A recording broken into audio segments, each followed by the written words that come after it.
This is SportsCenter. I'm Christine Lisi. ESPN's Brian Windhorst told Get Up today there have been productive conversations between the Warriors and Draymond Green about going forward together, but there's no deal in place. Green, as expected, declined his $27.6 million player option, will be a free agent July 1st, and able to listen to offers. He likely returns to Golden State, but it will involve some compromise, explains Windhorst. I think he's going to stay a Warrior. I mean, I wouldn't guarantee it because, you got to hash out the money. I don't see how they're not going to be able to. They're going to be able to do it unless they can get Draymond and Clay to consider taking pay cuts. And so Draymond would opt out of 27, maybe take a reduction, and they would give him some years where he could get his guarantee up. Brian Windhorst on Keyshawn, J. Will, and Max. Klay Thompson is entering the final year of his contract. Suns and Wizards still working on finalizing that trade to send Bradley Beal to Phoenix and Chris Paul to Washington. Paul today told Fitz and Harry he was surprised by the trade news, understands it's a business, though. He also said he'd like his next team to be somewhere he can compete for a championship and be with a team to appreciate it. Coming up Wednesday, DeAndre Hopkins, Dalvin Cook, Ezekiel Elliott. I'll tell you which one would make your team a title contender. Keyshawn, J. Will, and Max, 6 a.m. Eastern, right here. ESPN Radio, ESPN2, ESPNU. Matt Moscona. I'm very important. After further review. Say it one more time. After further review with Matt Moscona. And here we go. ESPN Baton Rouge, New Orleans, Alexandria. Live from the Mercedes-Benz of Baton Rouge studios. Let's ride.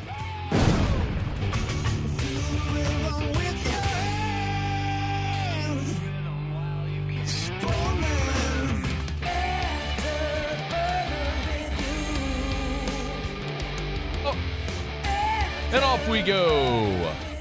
Welcome aboard. Glad you're with us. It's AFR. I'm Matt. This is Shaq O'Neal, and I hate Matt. Paul O'Neal. They're chanting Paul O'Neal's name. Muso.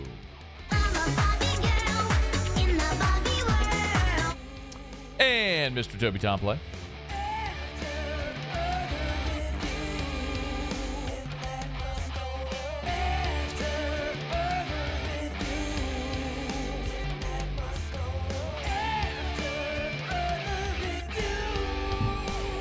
All right, we're here. Glad you are as well. Get out there and make it a good one. Tigers fall in Omaha. They got another one tonight against the Vols there at the College World Series. We got a ton to do, so let's get it going. It's time to pop the top on another edition of AFR with Bud Light. Drink easy. All right, y'all. Man. If you had told me yesterday at this point, LSU was going to get 5 scoreless innings from Ty Floyd. In those 5 scoreless innings, he was going to strike out 10 Wake Forest batters. That LSU's pitching was going to allow just 3 runs on 5 hits. Oh, Wake Forest was going to commit 2 errors as well. I'd have sat here yesterday and told you, I'm going to take the day off Tuesday and get ready for a game on Wednesday. And, man, I would have taken my life savings to the bank that LSU would have won that game. As it is, LSU's path to the national championship now. It is not impossible, but it is certainly improbable. You know the stat, 27 of the last 32 College World Series champions have started 2-0.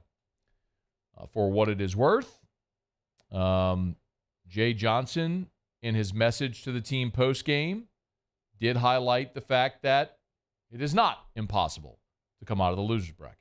I think it'd be very easy to crawl into a hole with disappointment. That was a great college baseball game that we came up on the short end of the stick.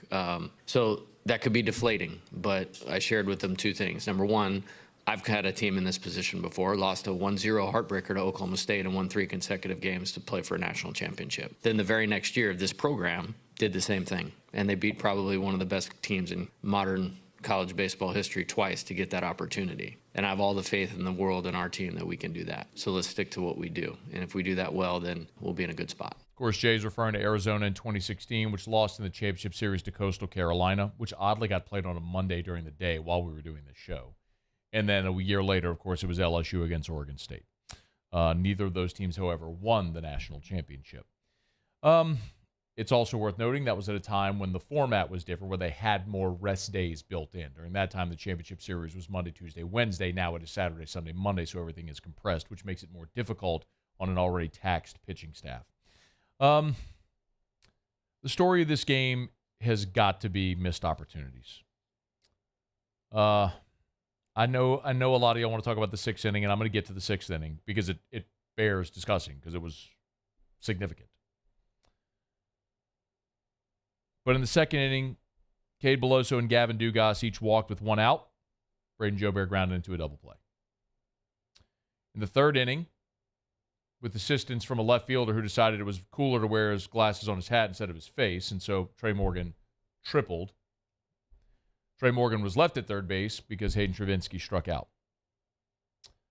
In the sixth inning, Jimmy Ott yesterday on this show was walking into Charles Schwab Field when he did his report with us less than an hour before the game, and he said, wind blowing in from that river, it is going to be darn near impossible to get a ball out to right center field, didn't he? Said that on this show yesterday, and he was right because Braden Jobert in the sixth, after Cade Beloso singled, he yacked one to right center, and it died on the warning track. Any other day of this tournament, at that park, that's a home run. Didn't get out yesterday because the wind was blowing in the exact spot that he hit it. And then, of course, in the eighth inning, first and third, nobody out, and you get nada. That is way too many missed opportunities against a team like Wake Forest. The sixth inning, it was awful. I've all seen the screen grabs that y'all are passing around today of the K-Zone. Funny how everybody loves the K-Zone today, right? Can we get our morning host on the phone? Maybe he and I can talk about K-Zone today. For those that don't know, T-Bob and I got in a debate about that last week on Scone and T. Yes, the ump shrunk his zone in the sixth inning, and that is unacceptable. I am okay with a squeezed zone. I am okay if you want to widen your zone. Like everyone says all the time, I just want a consistent both ways for 9 innings. So a hitter goes up to the plate knowing what he has to swing at, and a pitcher knows where he's got to hit his spots. That changed in the sixth inning. And I have a theory. And you got to remember context. But I think that home plate umpire yesterday was fed up with LSU's reaction to him. When Tommy White was batting in the third, if you recall, he had a 3-0 pitch. Looked like it was ball 4. Tommy White reacted like he was running toward first base. Gave the all, throw the head back, roll your eyes, look. Next pitch, he roped a single in the center. But the next time Tommy White was up in the fifth, the same thing happened again, where Tommy White did not react positively to another pitch outside that was called a strike. And yet again, he roped a single. And in that sixth inning, context matters, okay? Remember where we are in the game. Ty Floyd is cruising. He's at 80 pitches, I believe, right around there to start the sixth. He's got 10 strikeouts. He's allowed 1 hit. He's cruising. And he starts the leadoff hitter, Hawk, little short righty, long blonde hair, starts him off 0-2. Foul ball, called strike, 0-2. And he thinks he's dotted one for strike 3. Floyd, Travinski jumps up like he's going to throw down to third. Floyd's going to stomp around the mound, and they call it a ball. And Floyd stopped, and he threw his head back, gave you the, oh, come on thing. And I think that ump had enough. I think he had enough at that point. Remember also that previous at-bat from Tommy White, after the called strike, the next pitch was even farther outside. He called it a strike. That was a retaliation call. That umpire got into his feelings. Now, I'm going to be very honest because I know a lot of y'all are saying this, and I'm not in your camp. LSU did not lose that game because of the umpire. They did not lose the game because of the umpire. They lost the game because you scored 2 runs on 5 hits and struck out 13 times. you had runners at first and third with nobody out and couldn't get a run home. Despite the fact that Wake Forest committed 2 errors, you couldn't overcome Wake Forest. Tip your cap. 2 very evenly matched teams, a great game. They made more plays than you did. My goodness, the play Wilkin made at third on the ground ball by Cade Beloso, incredible. Trey Morgan explained it afterwards. Jay Johnson explained it afterwards. It was a red call, go on contact. Cade Beloso hits one to third. Normally, you're retreating to third base in that situation. But Trey Morgan was told go on contact. He did. Wilkin bobbled the ball, still made an accurate throw. The catcher handled the throw, made the tag. We all saw, you saw, you don't need to relive it, but that's a brilliant play. That's a great play by that third baseman and the catcher. Tip your cap. In a really tough situation. But Tigers had so many opportunities they didn't come through. So, I think going to Hurd up 2-0 was absolutely the right call. You were all in to win that game and put yourself in the catbird seat. So go with the best guy you got. That was Thatcher Hurd, and he almost got you home. And Thatcher Hurd had monster strikeouts to end the 6th and the 7th innings. The strikeout he had of Wilkin in the 7th, I think is the biggest strikeout of his life. To that point. Maybe the biggest batter of his life. You're in a 2-2 game at the College World Series. You got 2 on, and you're facing Wilkin. And, incredible. But, of course, they pushed a run across in the 8th, and you couldn't do it. So, the Tigers fall. The path forward tonight, I think we've all said it. Riley Cooper's got to be the guy tonight. Who do you trust? Jay Johnson trusts Riley Cooper. Tennessee has struggled at times with lefties. You've got Cooper, Ackenhausen, Herring, Coleman, all available if you need him. You got Guidry available tonight as well if you need him. You got enough arms to get through tonight. The key is you're going to face Drew Beam. Tigers, 6 runs and 8 hits against Beam in the regular season matchup at the box. Now, granted, Beam was pitching with a massive lead because it was 10-0 before the Tigers could blink. But get Beam out of the game early. Look, they don't have Lindsey available. They don't have Burns available. They don't have Dolander available. They don't have their best. They got plenty of arms. They don't have their best available. You can hit them. And Cooper had his long outing of the year in that Game 3 in relief of that game on Sunday, that mess. Well, I guess it was a Saturday. Mess Game 3 at the box. And Griffin Herring was awesome against Tennessee. He closed the second game. 2 innings, didn't allow a run, a hit, had 4 strikeouts. So you've got guys. You can get through today. And LSU is favored, by the way, in this ballgame today. It's slight, but they are a slight favorite. You can get through today. The real heavy lift is if you get past today trying to beat Wake Forest twice with whatever's left of your pitching staff. So massively disappointing for it to go the way it did. But we all saw the game that everybody wanted to see, Wake Forest and LSU. It lived up to the billing.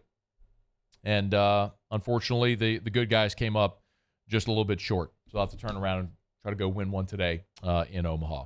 Okay, brought to you by Bud Light. Our open every day, of course, is brought to you by our friends at Bud Light. Mockler Beverage have been great partners. And since Friday, they've offered us the opportunity to give away a pair of tickets for every LSU game.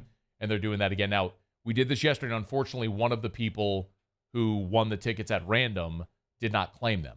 So I hesitate to do that again because I don't want the tickets to go unused. So what I would like for you to do is just, if you are in Omaha or know someone who is, text the show line and let me know why you want the tickets.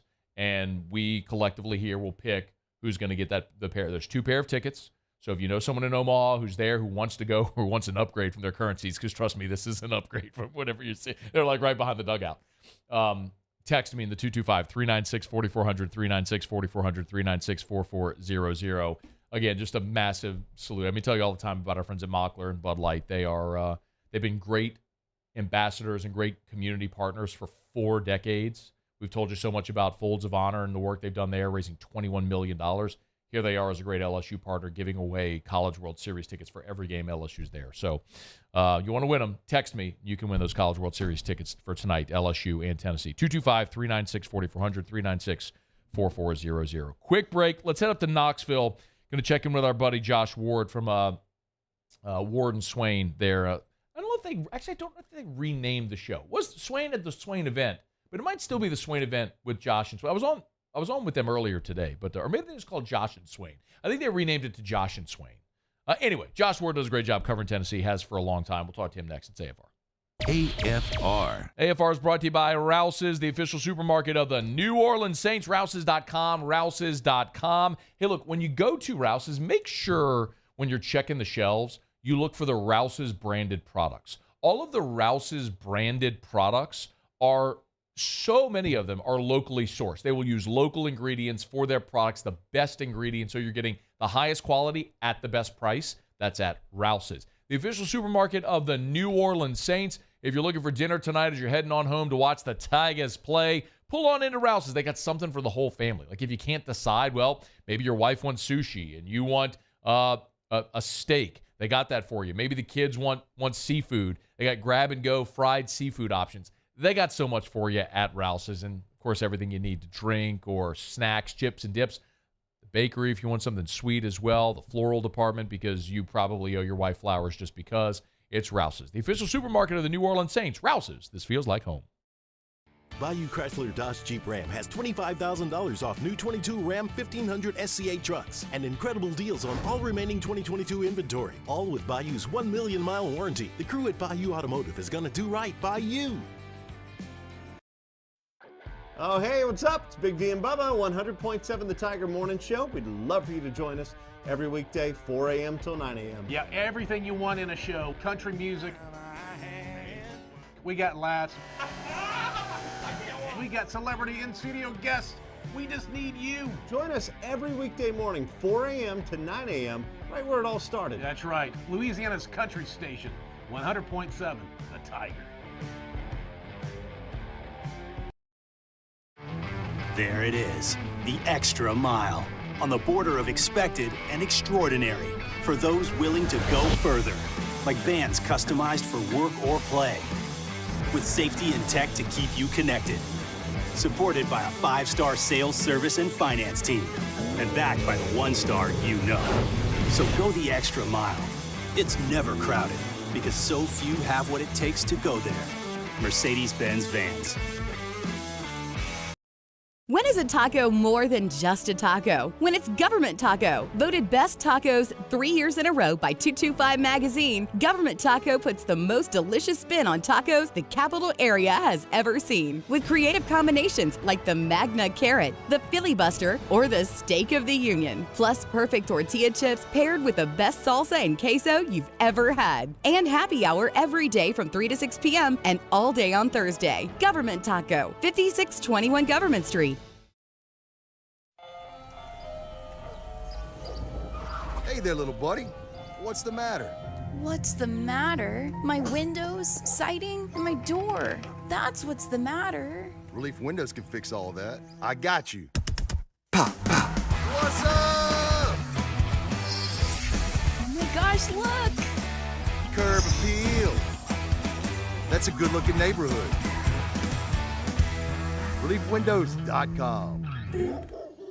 Gulf Coast Office Products is a nationally recognized Saban office equipment dealer based right here in Louisiana. Over 100 employees strong, Gulf Coast has the boots on the ground to support all vertical markets, from education, engineering, legal, and finance. With the latest in office technology, from desktop to production segment units, Gulf Coast and Saban have the perfect fit for you. Call 225-756-2644. That's 756-2644 for Gulf Coast Office Products.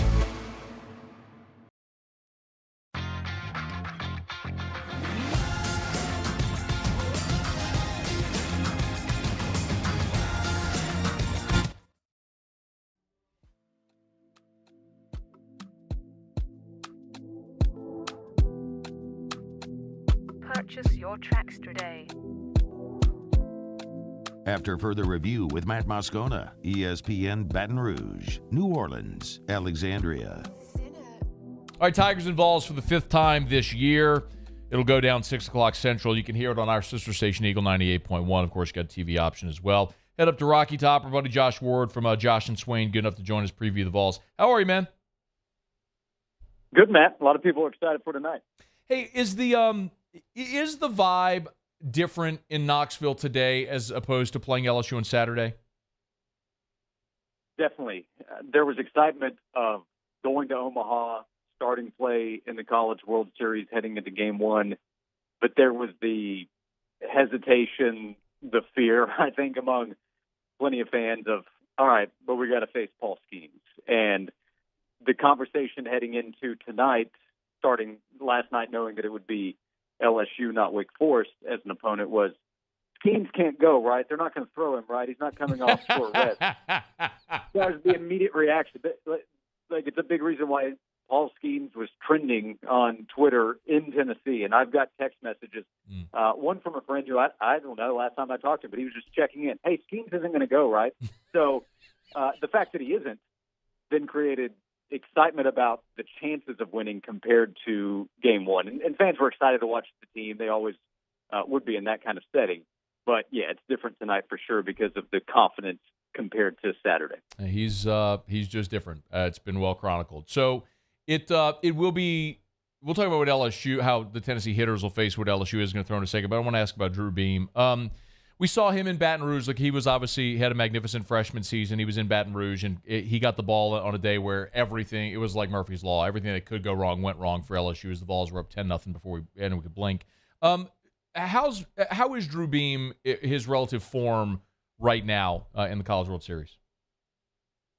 I think really good right now. He's coming off a performance in a must-win elimination game in Game 3 in the Super Regional against Southern Miss, where he went 6 innings, scattered 7 hits in that game, and I think had good command of what he was trying to do. And talent-wise, he is up there with most pitchers around college baseball in terms of what his ability is. And when we come back to the way that Tennessee has built as the season has gone along, a guy that they've had confidence in along the way, I think, has been Drew Beam. The rotation has changed around, at least the starting group, since the middle of SEC play, and Chase Burns has gone into the relief role, and Andrew Lindsey stepped into a starting spot. But one guy they never really questioned about what he could be in the position that he would be in is Drew Beam. And typically you look at this Sunday Game 3 start, and you expect some ups and downs, and you expect that there could be a lot of runs. When Drew Beam goes out there, Tennessee expects that he's going to get guys out and give them a good amount of innings and, pitch like a Friday or Saturday guy does, depending on the strength of the staff. Now, going up against LSU, the expectation is not that he does what Chase Burns did in relief, going 6 or 7 innings without giving up a run, or what he did in Game 3 against Southern Miss. But Drew Beam's a really good pitcher, and Tennessee has a ton of confidence in what he's going to be able to do tonight. Agree or disagree, Josh? I've said for LSU, really, the offense has to go. They got to chase Drew Beam out of this game early and get into the bullpen. Is that fair that LSU, and I understand there's still arms there for Tennessee, which we'll talk about, but that's going to be your relative best shot if you're LSU here offensively to get rolling? Yeah, I think that's probably right, because you can play the opposite side of that. If LSU doesn't do that and Drew Beam is able to start out hot and carry over, go 5, 6, maybe 7 innings, Tennessee has a good enough bullpen where they're saying, okay, if we need several arms to fill the final 3 innings, we're good there. They have guys that they have confidence to bring in to get an out or 2 outs and then go to the next guy. That's the depth that Tennessee has. So if Tennessee's starter, Drew Beam in this case, is able to go deep enough and control in that starting position, Tennessee's offense is capable of putting up some runs. We'll see how much damage they can do. Tennessee's thinking the same thing, by the way, in the lineup of we need to start out hot and try to run through some LSU arms. But if Drew Beam gets going like he did against Southern Miss, then he can turn it into a really good start. And the depth of bullpen arms, even if Chase Burns is unavailable because of how long he pitched last night, Tennessee knows it can be just fine behind Drew Beam. I know Halverson pitched against LSU on Saturday. I would assume he's available tonight for some amount? Yeah, I think so. Part of the thought might be, okay, well, if we do win, could he be the starter tomorrow? But it has to be an all-hands-on-deck approach. So I wouldn't expect that Lindsey's available, and then obviously not Chase Dolander or Burns. But everybody else, I think, has to be available tonight for Tennessee. 31 pitches for Halverson against LSU on Saturday. Josh Ward's with us. Josh and Swain there in Knoxville. He's on Twitter at Josh_Ward. Y'all want to give him a follow. So let's flip it. Jay Johnson will never, ever announce a starting pitcher. But everyone here is assuming it's going to be Riley Cooper. Who do you trust? Well, Jay Johnson trusts Riley Cooper. He's a lefty. There is this narrative that Tennessee struggles against lefties. True or false? Expand as you will. It is a narrative that exists, and I think for fair reason. But then we can also point to yesterday and how Tennessee was able to rally against Quinn Matthews and down 4-0 and not really able to get anything power-wise going in the lineup. Tennessee was able to be patient in the 5th inning.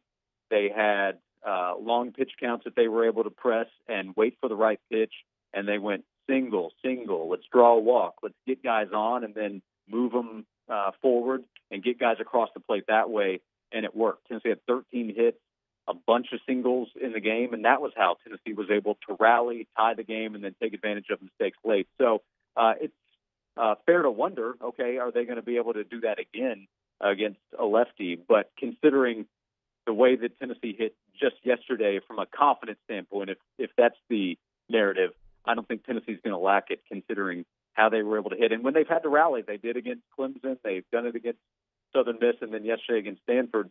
They've done it with the long ball, and now they've done it with small ball. So Tennessee knows that the lineup is capable of producing in different ways. You know, I think a lot of people look at Tennessee and still think of the team a year ago, although this is aside, the pitching is obviously still a lot of the same names. Mm-hmm. Offensively, it's very, very different as a team at 284 this year. And it's so weird to ask this, Josh, because this is the 5th time LSU and Tennessee will have played this year, yet still it feels like a valid question.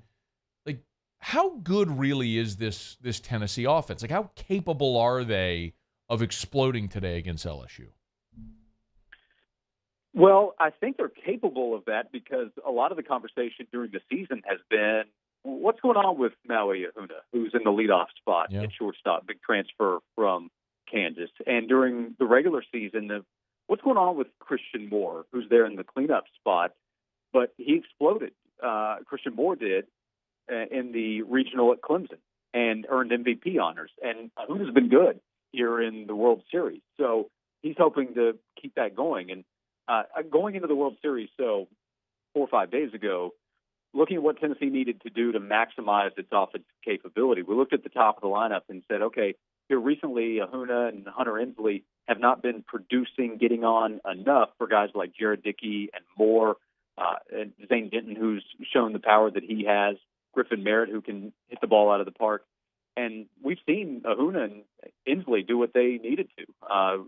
Inslee against LSU a few days ago. If they can produce early in that lineup, they have big power bats behind them that can allow Tennessee to explode. This lineup is not last year. There's no Jordan Beck, Drew Gilbert run of bats where you can go 1 through 9 and believe that guy can walk up to the plate and crank a 3-run homer and not be surprised. But they do have a ton of ability. Like Blake Burke is a big power bat who just went through a long funk, but he has the ability to hit the ball out of the ballpark at any point in time. He also has the ability to go 0 for 4 like he did yesterday and strike out a bunch. And he can hit a church in Hattiesburg. That was incredible. Hey, before you go, I want to ask you what you asked me as we wrapped up the interview on your show earlier today.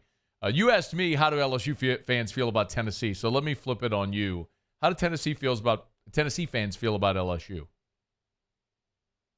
I think Tennessee fans would love the idea of sending LSU home and advancing in the World Series, of course, but sending LSU home with all that talent.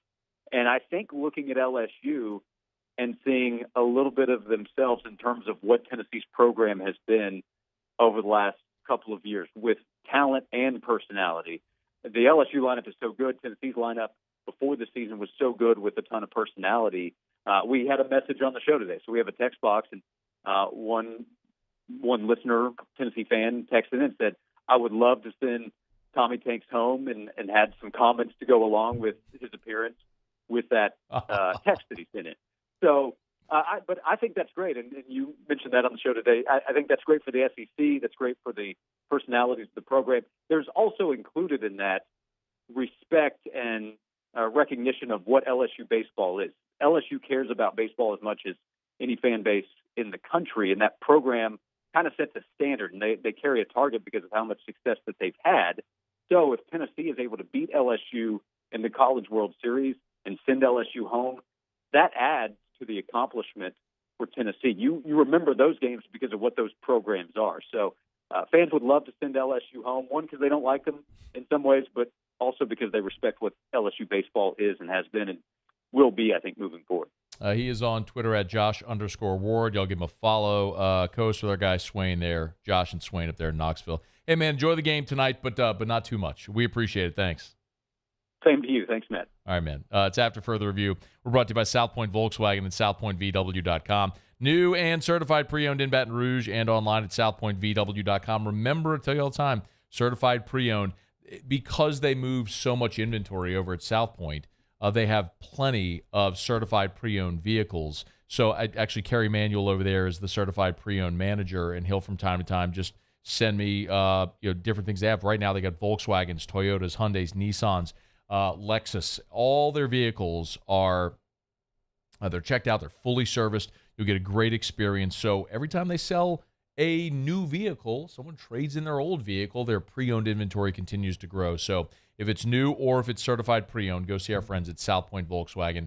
Airline just north of Highlander, SouthPointVW.com. South Point Volkswagen, what's your direction? Yeah, so I told Josh and Swain this morning, this afternoon I was on their show, and Josh asked me that question and about how do LSU fans feel about Tennessee, and I didn't mute it at all, although we're terrestrial radio, so I naturally couldn't curse. But one of the things I told him is really college baseball doesn't have great historic rivalries like college football does, right? I mean, that's not a knock on anyone. It's just true.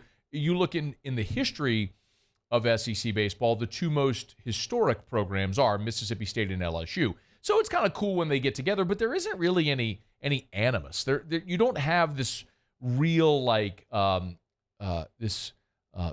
of this sort of animosity that builds, like whenever you're watching LSU Alabama or Mississippi State Ole Miss in the Egg Bowl in football. It doesn't exist in baseball really anywhere in the SEC. So some of that stuff is bred organically. And in order to do it, you got to have two really good teams that it's worth watching them play. And maybe Tennessee can be that. And part of the reason why I mentioned is, look, Jay Johnson and Tony Vitello are both young coaches that aren't likely to leave their school anytime soon, right? I mean, Jay Johnson has said that, and Jay's 46 years old, and he said this is his dream job. He's not going anywhere. Tony Vitello is 44. They're about to build a brand new ballpark there in Knoxville. Where would you leave for? So, you could have two guys right now in their mid-40s who become the standard bearers, the benchmarks for the SEC for the next 15 years. As guys like Kevin O'Sullivan and Dave Van Horn kind of reach I'm not putting Kevin O'Sullivan in the grave or anything, you know what I mean? But their careers are closer to the end than to the finish. And it could be something where Jay Johnson and Tony Vitello run this league for the next 15 years. And you could be at the onset of a really hostile rivalry. All right, it's After Further Review. Remember, we got 2 pair of tickets to give away for tonight's game. So if you're in Omaha or know someone who is, tell them to shoot me a text to the show text line, 225-396-4400, 396-4400, 396-4400. Let me know that they're in Omaha, why they want the tickets. We'll pick the best winners at the end of hour number 2. So about an hour before first pitch, we'll pick the winners. All right, it's After Further Review. Thanks for being here. Stick around. It's AFR. AFR. Brought to you by Darren James and Associates, brokered by eXp Realty. Every home listed by every company, all in one place. You know where to find them. Agent225.com. Y'all, I've told you about my experience with Darren James so many times over the year, but it bears repeating again.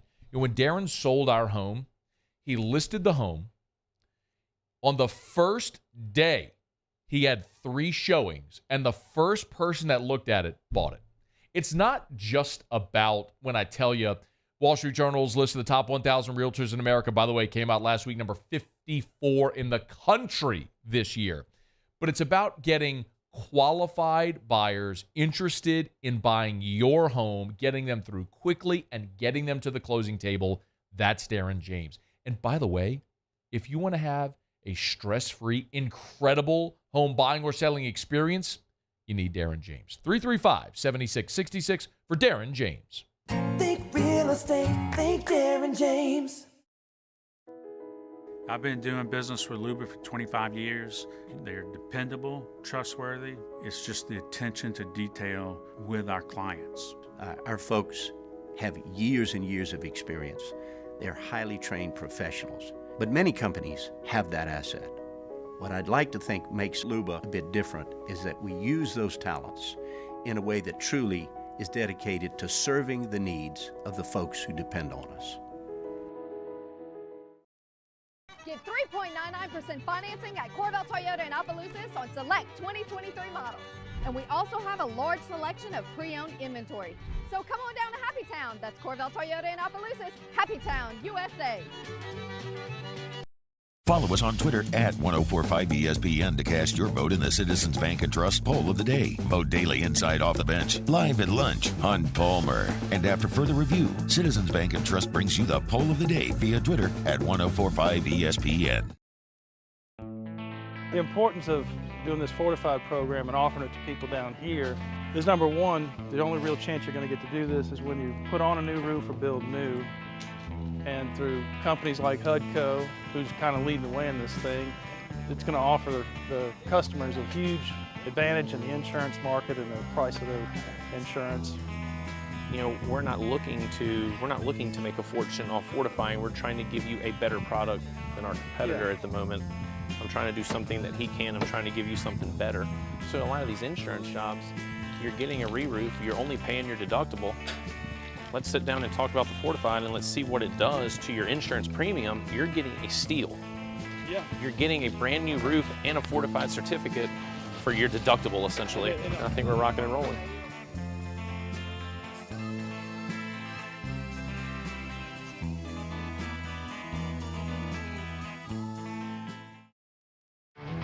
There it is, the extra mile, on the border of expected and extraordinary for those willing to go further, like vans customized for work or play, with safety and tech to keep you connected, supported by a 5-star sales, service, and finance team, and backed by the 1-star you know. So go the extra mile. It's never crowded because so few have what it takes to go there. Mercedes-Benz Vans. When is a taco more than just a taco? When it's Government Taco. Voted best tacos 3 years in a row by 225 Magazine, Government Taco puts the most delicious spin on tacos the capital area has ever seen. With creative combinations like the Magna Carrot, the Filibuster, or the Steak of the Union. Plus perfect tortilla chips paired with the best salsa and queso you've ever had. And happy hour every day from 3 to 6 p.m.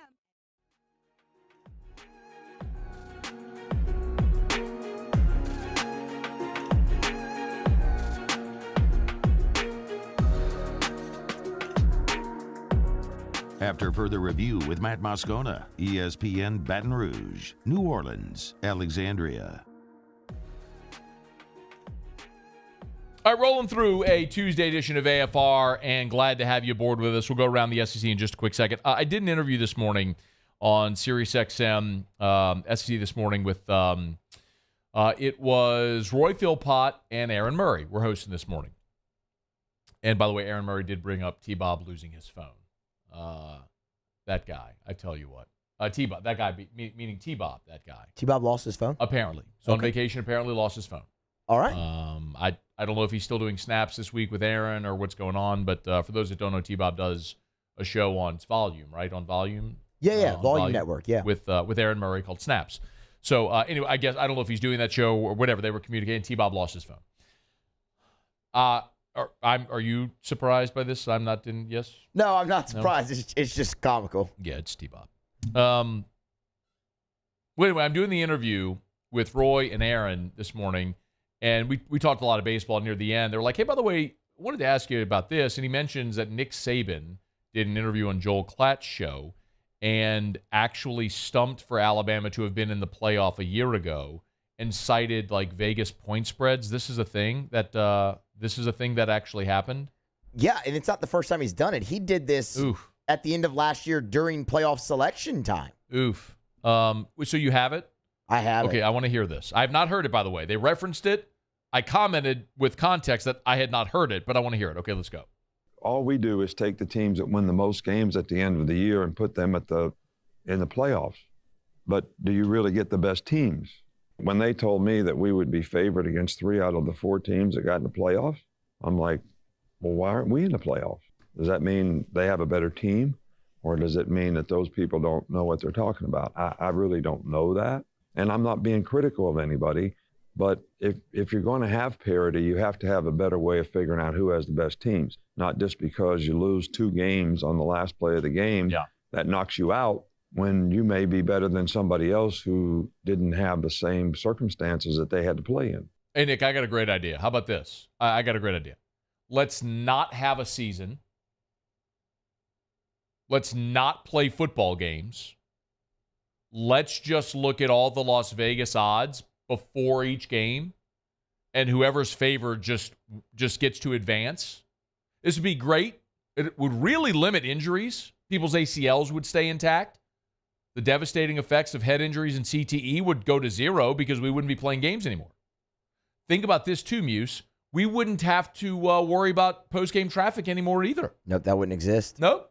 Why? No need to go to the games. Nope. We just won't play them because Vegas put out their point spreads, and so because Vegas would have had Alabama favored over 3 teams in the playoff, the fact that Bama lost twice doesn't matter. Let's just put them in there. Hey, who was favored in Alabama versus Tennessee? I actually don't remember. I really don't remember. It was Alabama. Probably. That sounds right. It was. Really they were 9-point favorites in that game. That's a significant. Who was favored in Baton Rouge? That was Alabama. That was Alabama. Yeah, that was okay. Alabama. Yeah. Yeah. But that's the point, though, Muse. Clearly, Alabama was better, so there's no sense in playing the game. Yeah, that's right. So, I get something for your team. All jokes aside, it's why I'm so excited for an expanded playoff. Because was Alabama one of the best teams in the country last year? Sure. You know what else I could also say? Brother, you were a breath away from losing to Texas and Texas A&M and being an 8-4 football team and taking your ass back to Tuscaloosa with a 4-loss record and playing in the Liberty Bowl. So, run along. I get it. But I will be so glad when we don't have to have these conversations again, when we have a 12 team and then eventually a 16 team and hopefully even bigger than that playoff. Like, what a novel thought. Let's play games and decide results on the field. It's like Robo-Umps, Muse. Everybody wants K-Zone today. All I got, my whole text line, my tweet, everything, just screenshots of, Muse, you see this, right? Just screenshots of K-Zone from the 6th inning. Stunning how everybody wants K-Zone today. Oh, no! We want human error. That's what we want. It's a perfectly imperfect game. We want humans doing this. Give me umps. Don't give me K-Zone. You really need T-Bob here to have this because I am actually a K-Zone advocate, so I can't actually offer retorts. I'm not asking you to retort. As a society, when we develop a better way to do things, use the better way. Hey, you know what's way better with HD? Replay. Yeah. Way better. You ever try to watch replay? How about this? Baseball replay in the College World Series.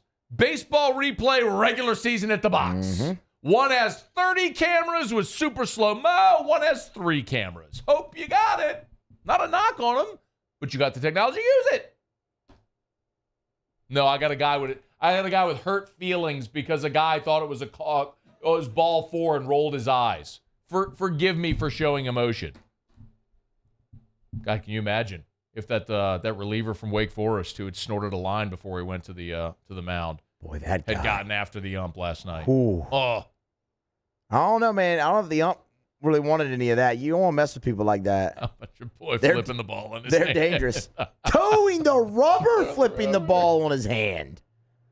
I'm sure there's a lot of people who don't understand the context, but if you drop the ball when you're towing the rubber. That is a balk. That's an automatic balk. So whenever the pitcher from Wake was and he kept hitting the ball in the back of his hand and then catching it, had he dropped the ball at any point, that's a balk.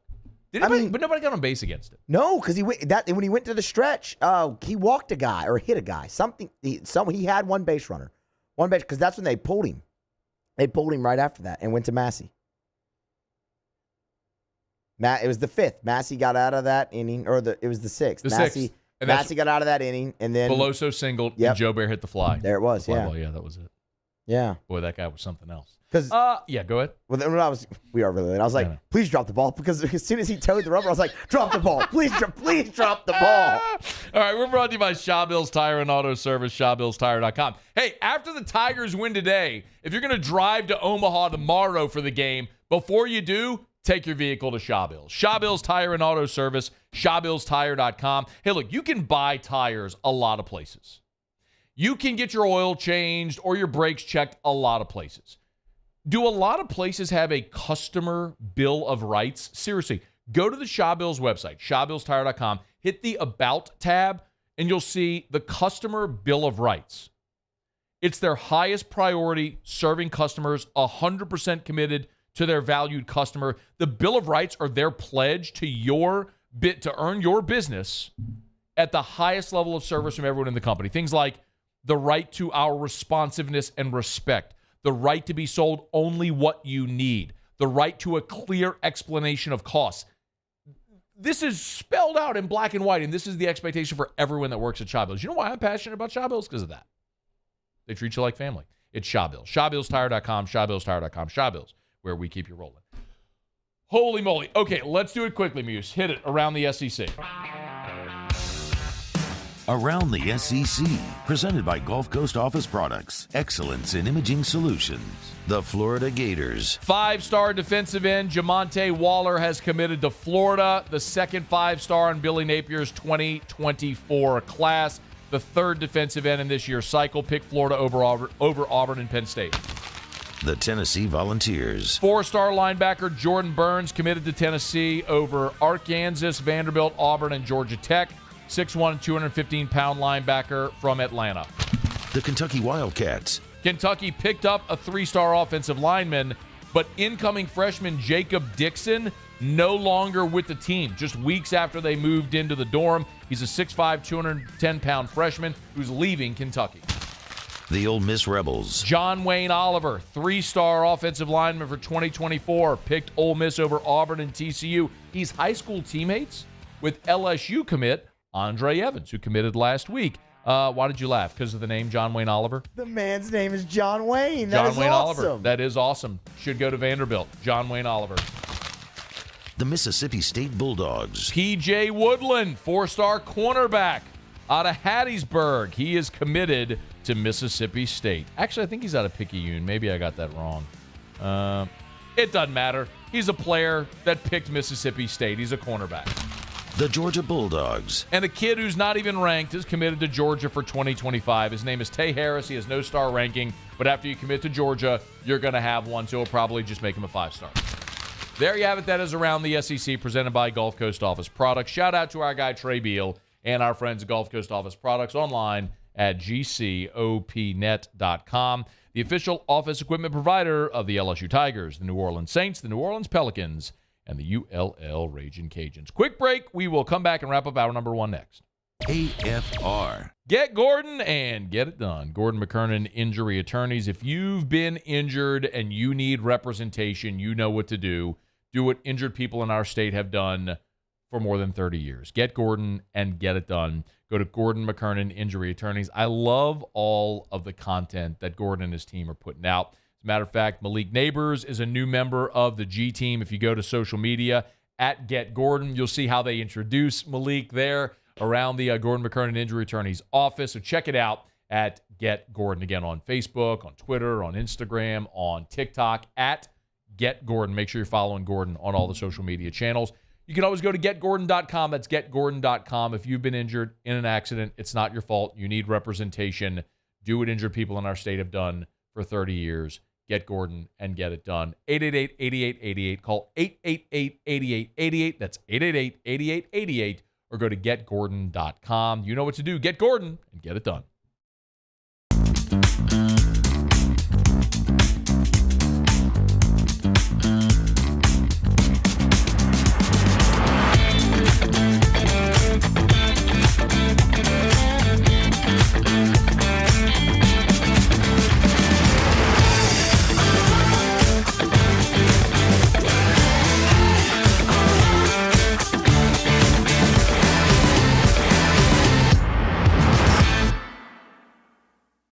Bayou Ford has up to $7,000 off MSRP plus 0% financing on new 23 Ford F-150 XLT trucks and incredible deals on all remaining 2022 inventory. All with Bayou's 1 million mile warranty. The crew at Bayou Ford is going to do right by you.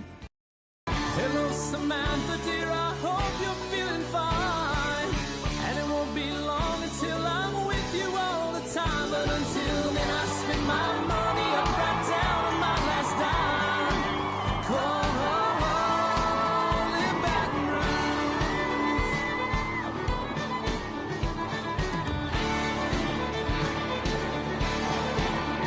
I'm ready, what you put me on through. Gotta send my love down to I've been doing business with Luba for 25 years. They're dependable, trustworthy. It's just the attention to detail with our clients.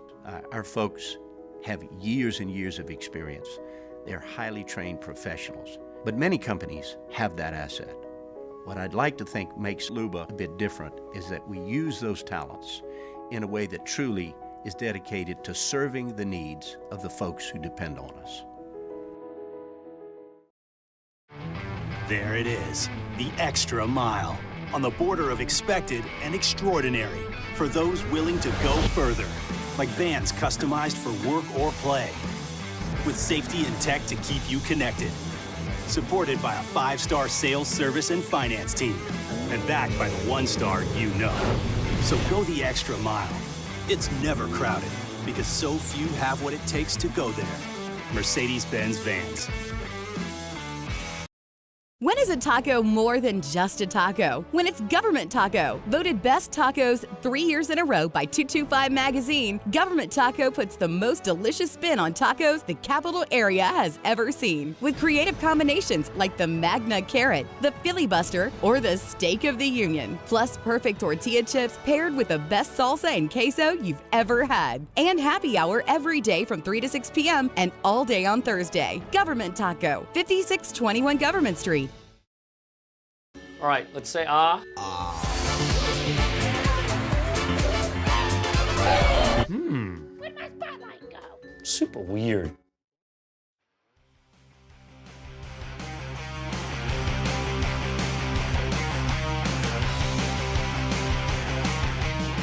After further review with Matt Moscona, ESPN Baton Rouge, New Orleans, Alexandria. All right, wrapping up hour number one. We're glad you're with us here. Kendall Rogers will join us in about 20 minutes from up there in Omaha.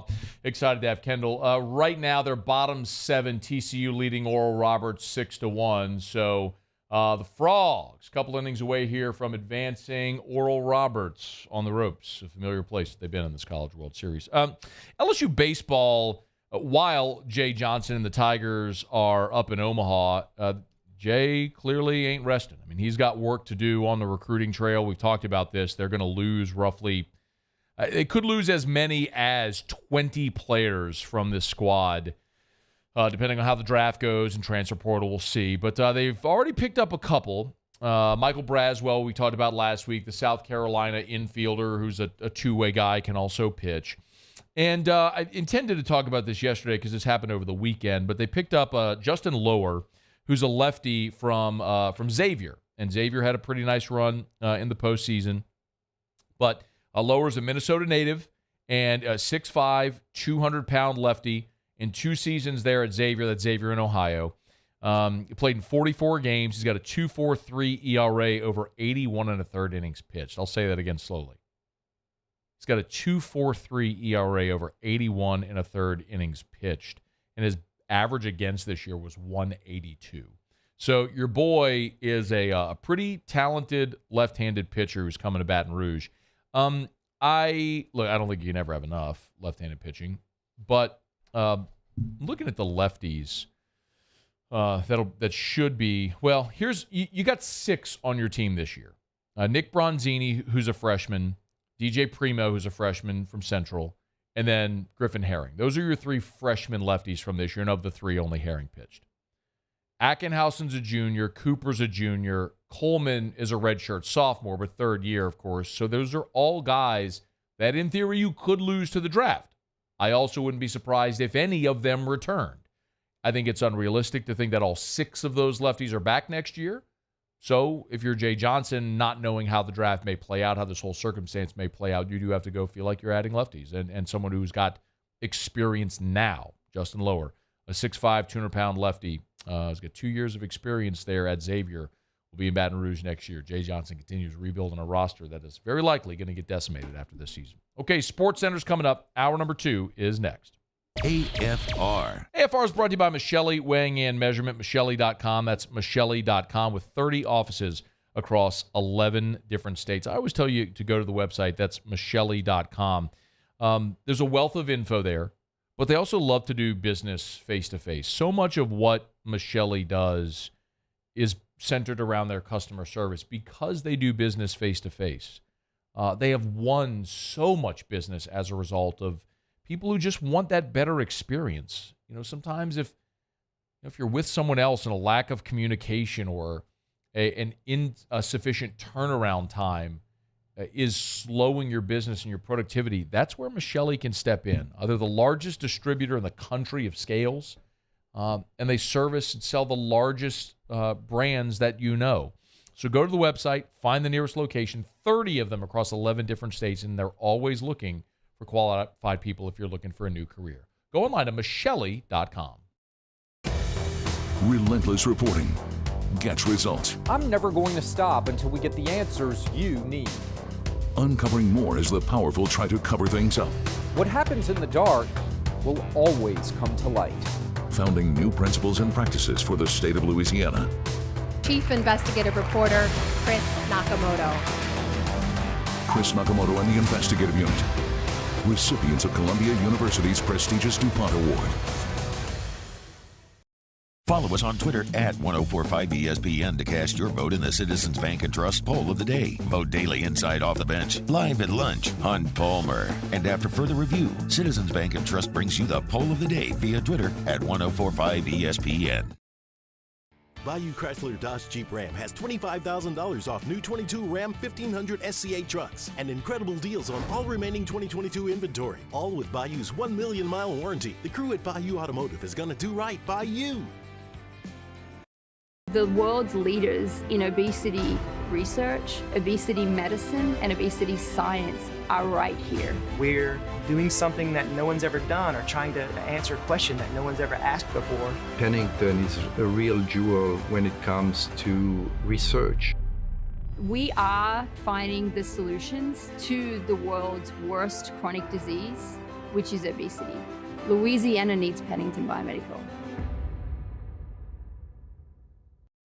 When is a taco more than just a taco? When it's Government Taco. Voted best tacos 3 years in a row by 225 Magazine, Government Taco puts the most delicious spin on tacos the capital area has ever seen. With creative combinations like the Magna Carrot, the Filibuster, or the Steak of the Union. Plus perfect tortilla chips paired with the best salsa and queso you've ever had. And happy hour every day from 3 to 6 p.m. and all day on Thursday. Government Taco, 5621 Government Street. There it is, the extra mile, on the border of expected and extraordinary, for those willing to go further, like vans customized for work or play, with safety and tech to keep you connected, supported by a 5-star sales, service, and finance team, and backed by the 1-star you know. So go the extra mile. It's never crowded, because so few have what it takes to go there. Mercedes-Benz Vans. Gulf Coast Office Products is a nationally recognized Saban office equipment dealer based right here in Louisiana. Over 100 employees strong, Gulf Coast has the boots on the ground to support all vertical markets, from education, engineering, legal, and finance. With the latest in office technology, from desktop to production segment units, Gulf Coast and Saban have the perfect fit for you. Call 225-756-2644. That's 756-2644 for Gulf Coast office products.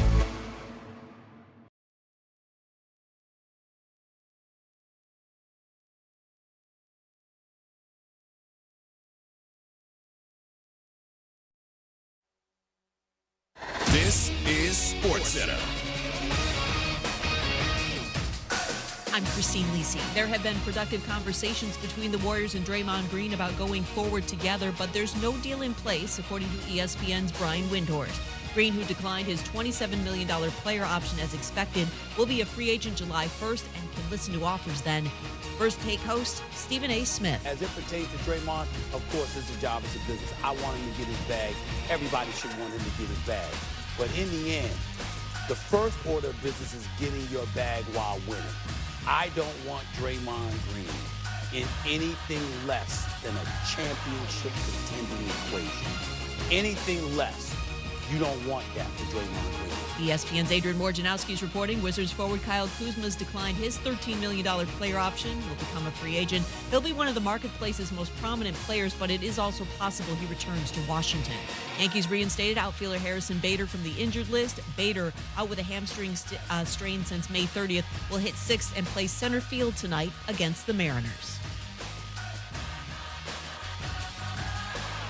Think O'Reilly Auto Parts for all your car care needs. They're close, convenient, and have the parts you need fast, along with excellent customer service from professional parts people you can trust. Stop by your local O'Reilly Auto Parts today or visit O'ReillyAuto.com.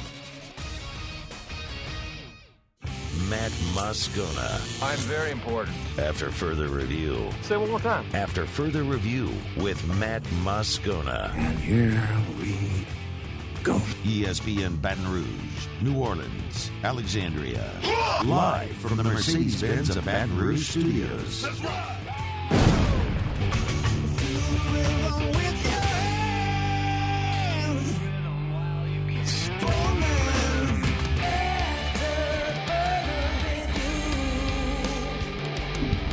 Hour 2, off we go. Welcome aboard. Glad you're with us. It's AFR. I'm Matt. Love you, Matt. Paul O'Neill. They're chanting Paul O'Neill's name. Musu. And Mr. Toby Tomplay.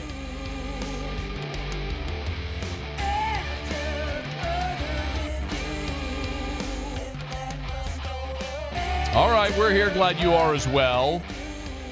Get out there and make it a good one. Charles Hanagriff will join us from Omaha in 1 hour. Kendall Rogers just confirmed he'll be with us in 15 minutes.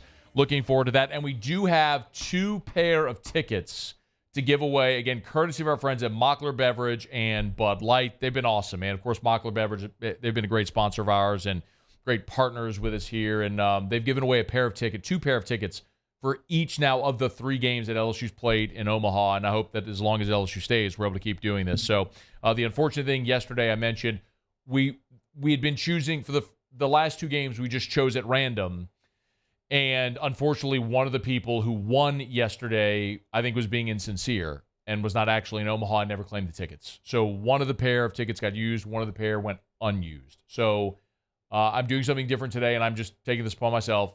Text me why you want the tickets if you're there, and we'll choose who the winners are among us here, and we'll email you the tickets in less than an hour from right now. Now, the game starts in 2 hours. Right now, Oral Roberts and Wake are battling it out. Excuse me, TCU and Oral. Wish it was Wake. TCU and Oral Roberts are battling it out there. They're top 8. TCU up 6-1. But we'll get our winners for the 2 pair of tickets, courtesy of our friends at Mockler Beverage and Bud Light. Drink easy in Louisiana. Obviously, we are very heavy LSU baseball today, as you would expect. Do have a little bit of LSU football news. This was courtesy of Matt Zenitz over at On3, who just kind of continues to be fantastic breaking news guy there for On3, and prior was at AL.com. But Matt Zenitz reported that LSU is expected to add to their support staff. They are expected, the Tigers are, to hire Kennesaw State defensive ends coach Kenji Cotton as a defensive analyst. Cotton's a former former Alabama State All-Conference defensive lineman team captain, worked at Samford for 3 seasons before Kennesaw State. So it looks like Brian Kelly there expanding and adding to his support staff. A couple of things when I saw this. First of all, this is obviously a replacement for Gerald Chapman. Remember, of course, LSU during spring football lost their defensive line coach to the Denver Broncos. So when they needed an interim defensive line coach, they promoted Gerald Chapman from analyst to defensive line coach. And I think Chapman was probably hopeful that he was going to get that job full time. And that didn't happen, of course, as they went and hired Jimmy Lindsey from South Carolina, which is a fantastic hire, to replace Jamar Cain, who, of course, left for the Denver Broncos. But Chapman then left and took a job at Tulane as their defensive line coach. So he was at LSU as an analyst and left to go be an on-field coach at Tulane. It's hard to blame him for doing that. And so that just left you with a vacancy on your support staff for the defensive line, which necessitated going to replace Chapman. So here they've done it now with Kenji Cotton from Kennesaw State. Just a little background that'll give you some more reaction. So as we mentioned, Kenji Cotton, he played at Alabama State. When his playing career ended, he jumped into the coaching ranks. Initially was a strength and conditioning intern at Alabama back in 2013. So good pedigree there. Went to UAB as a GA in 2014. Defensive line coach at Birmingham Southern in 2015. Went up to North Carolina with the Tar Heels. Was a quality control coach for 2 years, 2016, 2017. Then was the defensive ends coach at West Georgia. Then 3 seasons at Samford. And then most recently at Kennesaw State. So you can see, like, coaching is such a transient profession. Not that this is new, but just since 2013, in 10 years that Kenji Cotton's been coaching, he's gone from strength and conditioning intern at Alabama for a year, to UAB for a year, to Birmingham Southern for a year, to North Carolina for 2 years, to West Georgia, and then Samford for 3 years, and then Kennesaw State. I mean, that's in 10 years, 1, 2, 3, 4, 5, 6, 7 stops. Now, LSU's his 8th stop in 11 seasons. You grind your face off to get your opportunity, and now he's got an opportunity to join LSU staff, which I'm sure he hopes will be a springboard into something, on field in the Power 5 ranks. But defensive analysts are very valuable at a place like LSU. Just follow me here. I just gave you the example of Gerald Chapman. Chapman was a guy who was more than capable of coaching on the field. You had him as an analyst, sort of coaching with the coaches, and the analyst can now coach in practice as well. So, again, he just got a full-time job on the field at Tulane. Remember John Jancic? John Jancic was a staffer for Kirby Smart at Georgia. Brian Kelly gets the LSU job, brings John Jancic in as an analyst to get him on staff with a promise, hey, we're going to get you back on the field as soon as we can. A year passes, and now John Jancic is your outside linebackers coach and special teams coordinator. Even before Brian Kelly was here, Greg McMahon. When Ed Orgeron hired Greg McMahon, he hired him as an analyst before the 10th on-field assistant was approved, and then a year later became your special teams coordinator. Remember Meatball? I mean, now this was a GA before you had these deep staffs of analysts, but Dennis Johnson, Meatball, was a defensive line grad assistant, and then ultimately when Orgeron got the job, hired him as a linebackers coach, defensive line coach after Pete Jenkins, and then now he's at Baylor with Dave Aranda. You want to go a step further? Look at Alabama. Steve Sarkisian was an analyst at Alabama. Butch Jones was an analyst at Alabama. Todd Grantham is an analyst at Alabama. So I'm not telling you necessarily that there's a huge role for Kenji Cotton at LSU on this staff in 2023, that the impact is going to be massive.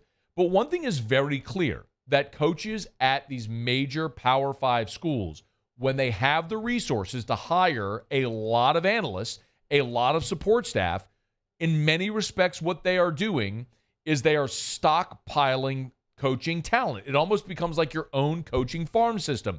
You get these really talented young coaches, or in the case of guys like Sarkisian or Todd Grantham or John Jancic, very experienced coaches.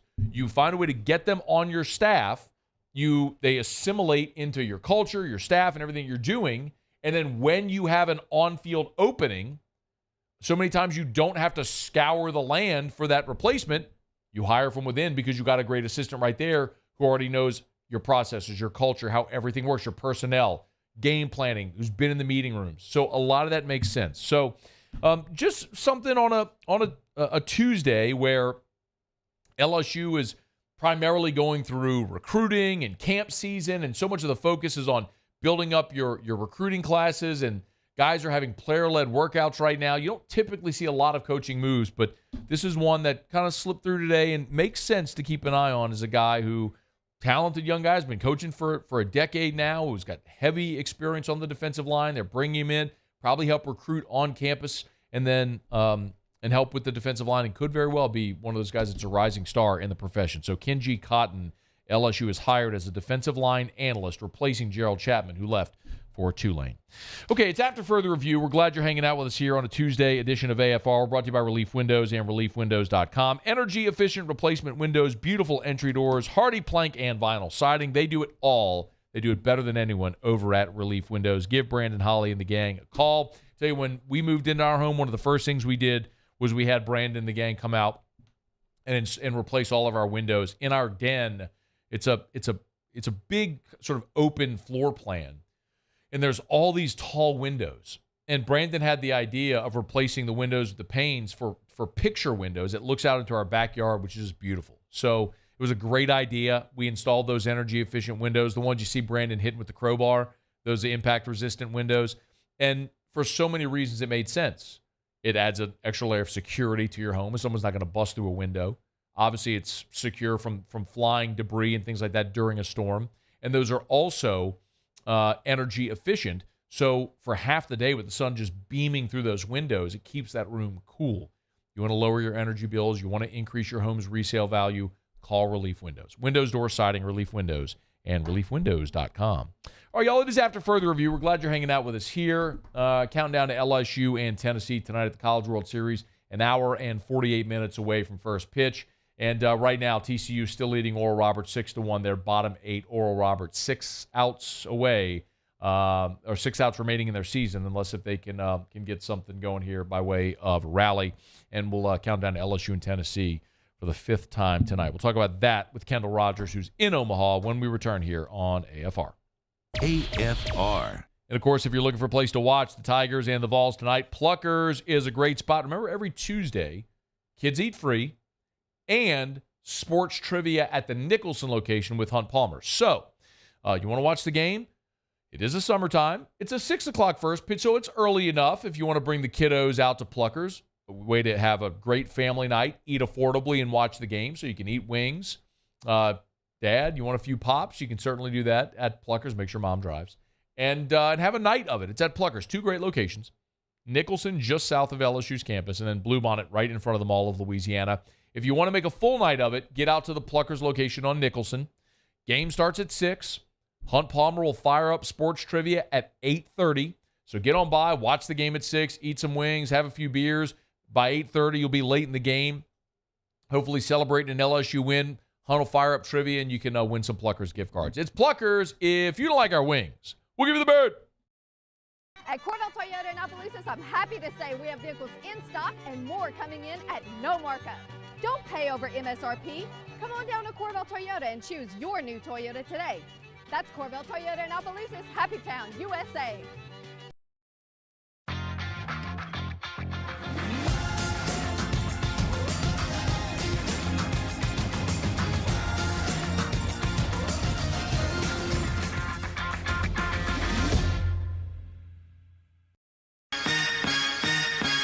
Turn my music high, high, high, high, yeah. You don't know what you're doing. Sure I do. I'm from the streets where the hood can swallow on me. Bullets will follow on me. There's so much that you could run the slalom. The cops comb this top to bottom. They say that we are prone to violence, but it's home sweet home. With personalities clashing, chrome meets chrome. Prices up and down like it's Wall Street. Hey there, little buddy. What's the matter?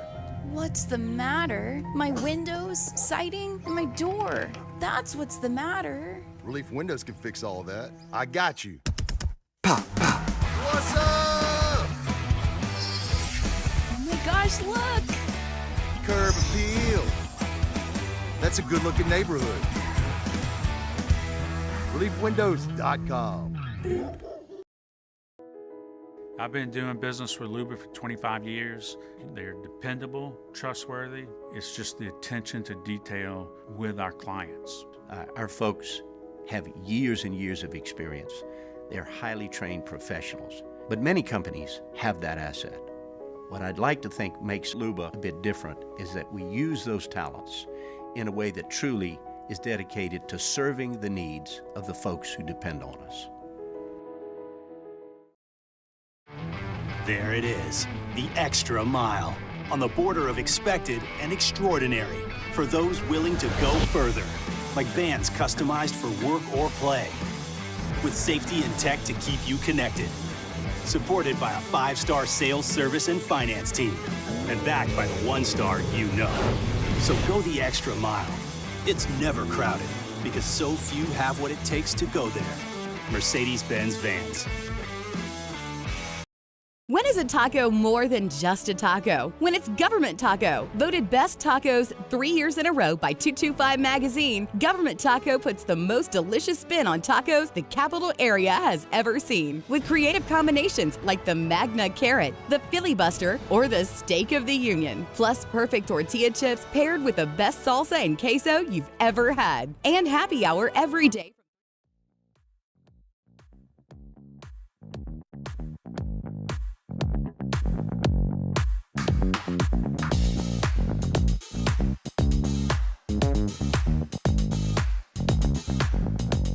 After further review with Matt Moscona, ESPN Baton Rouge, New Orleans, Alexandria. All right, let's head up to Charles Schwab Field. Our buddy Kendall Rogers from D1 Baseball, good enough to step away from TCU and Oral Roberts to visit with us for a couple of minutes. Thanks, man. How are you? Dude, I'm doing all right. How about you? Well, I could be doing better. I had the 8th inning last night gone, the 6th inning as well. Better than it did for the good guys. But hey, what's set the stage for us, man? You know, we're back here at home, but it looks like it's been. I mean, every game has been a one-run game except for the LSU-Tennessee game. The stadium's packed. I mean, you get to go to this thing every year. Put some context around this year compared to other years. Yeah, I think the biggest thing for me is when I look at this tournament field overall, I mean, it's a loaded field, and I think with a loaded field, you get a lot of close games. And so at the end of the day, like I love it because, you know, sometimes you get to the College World Series and there's a lot of upsets, and, you know, there can be some blowouts. But this year, you know, you've got, LSU, Florida, Wake Forest, Tennessee. You know, these are all top 6 preseason teams. And so I think that's a big reason why all these games have been pretty close. And what's really interesting to me, Matt, is, you know, LSU played fine, or at least Paul Skenes pitched really well against Tennessee in the first game. But I really feel like Wake Forest and LSU, like, haven't even played close to their best brand of baseball. And I think that could still yet, you know, be to come here in Omaha. No, that's a great point. Part of the reason why last night was so disappointing. Look, a huge part of the conversation down here, a lot of people are talking about the umpire, the unplayed umpire last night. Look, you're an objective viewer. What was your take on that last night? It was definitely all over the place. I mean, here's my thing on umpiring is, like, I'm actually okay if you have a little bit larger zone or a little bit smaller zone than other umpires. But what I don't like is whenever all of a sudden the game gets tight, the game gets late, and you get late in the game with the last couple of innings, all of a sudden your zone changes. And I think that's what happened last night. I think the umpire, everything kind of caught up to him, and all of a sudden his zone just totally changed. And that's really difficult as not only a pitcher, but that's really difficult when you're Wes Johnson, you're Jay Johnson, and you're trying to call pitches, and you're not exactly sure what zone the guy's going to have. So I will say this. I thought the zone was worse for LSU, but I thought the zone in general was pretty bad across the board last night. I agree. And look, Kendall, I tweeted essentially the same thing last night, but the other thing I'll say is LSU scored 2 runs on 5 hits and struck out 13 times. It's not why they lost the game, but it certainly didn't help in that pivotal 6th inning. Well, it's like it's like you and I were talking about. I think if you're LSU and Ty Floyd gives you 10 strikeouts against that lineup with his fastball, right, and your pitching staff does what it does, you need to be winning that game for LSU. Yeah. And that kind of falls in the offense. LSU's going to get Tennessee tonight, so it's going to be Drew Beam, I would assume, against Riley Cooper. Give me an overall thought on this matchup with LSU and Tennessee tonight. I think it's one of those things where Tennessee might look like the favorite on paper, but I think this is one of those games where I just think LSU rises to the occasion. I think LSU is one of those teams that's been determined all year long. They're not a team, I think, that is, after losing last night, they're rattled. I think, if anything, they're like crazy motivated and crazy locked in. Like, I don't think that rattles them at all. And so I think you're going to see a really good effort at LSU. And the other thing here, too, is, people are talking about, well, they have a huge advantage with Drew Beam on the mound. I mean, he's a resting starter. Well, number one, LSU had success against Drew Beam before Baton Rouge earlier this year. Number two, there are plenty of instances throughout the College World Series, throughout other baseball, important baseball games, to where actually having the Johnny Holstaff approach is really effective, because I think some teams, they can kind of settle in against the pitcher. Well, if Riley Cooper is giving you 3 and then Griffin Herring is giving you 2 or 3, and then you're kind of turning over to someone else, like, you just, as an offense, you never have time to, come up for air. You never have time to settle in against the pitcher. So as long as those guys are throwing strikes, like, I think that could actually work LSU's advantage a little bit. It's a little unorthodox, but I think it works well all the time. Kendall Rogers is with us. He's on Twitter at Kendall Rogers. The Tigers about an hour ago left their hotel to head toward Charles Schwab Field. Look, you've gotten to see Tennessee a bunch this year. There is this narrative about Tennessee struggling against lefties. We're all assuming Riley Cooper's going to get the ball. How do you think that plays, Kendall, if it is Cooper? You mentioned Herring, Javen Coleman, Ackenhausen. I mean, LSU, one thing they could do today is throw a parade of lefties at Tennessee's lineup. Yeah, and that could very well work. I mean, all those guys are more than capable. I mean, I've seen Ackenhausen be really good. I've seen Riley Cooper be really good. And the other thing I like about Riley, too, is he's a tough kid. Like, he's a guy that will go out there and, like, if he walks a couple of guys, like, he's not just going to totally melt down. Like, he's a pretty hard-nosed kid. And so I think that helps in that situation. And I think the other thing, too, for me, is Tennessee's offense is not the same Tennessee offense, that we saw last year. I know a lot of people go, oh, Tennessee, oh, man, they can really hit. But, I mean, Zane Denton, for the most part, has been pretty quiet out here. And because of that, their offense just hasn't been ultra potent. So if you can avoid throwing mistake pitches to a guy like Blake Burke, a guy like Jared Dickey, they can 100% be pitched to. You can 100% have success against them. Look, I know Jay Johnson and Tony Vitello, for that matter, aren't going to answer this question, but they're coaches and we're media, so we can absolutely ask this question and talk about it. Whoever wins this game, what's the path for that team? Let's start with LSU. Of coming out of this loser's bracket and having to play Wake Forest twice, potentially on Wednesday and Thursday? My concern for LSU is tomorrow, if they win. It's not the second game. If they get to the second game, it's Wake, you bring Paul back. I mean, I don't know if he can give them 120 pitches, but, I mean, he can come back and give them 7 or 8 innings, I think, if they were able to turn that thing to another game against Wake Forest. So I think if you're LSU, it really is one of those situations tonight where you really want Riley to give you some length. I know, it's probably way too much to ask for Riley Cooper to give you 7, but if Riley can give you 5 and you can turn that thing over to a couple of relievers and they can bridge the gap and, let's say, go 2 innings each, that actually sets them up okay for tomorrow, because then you go Johnny Holstaff again, Thatcher Hurd would then be available again.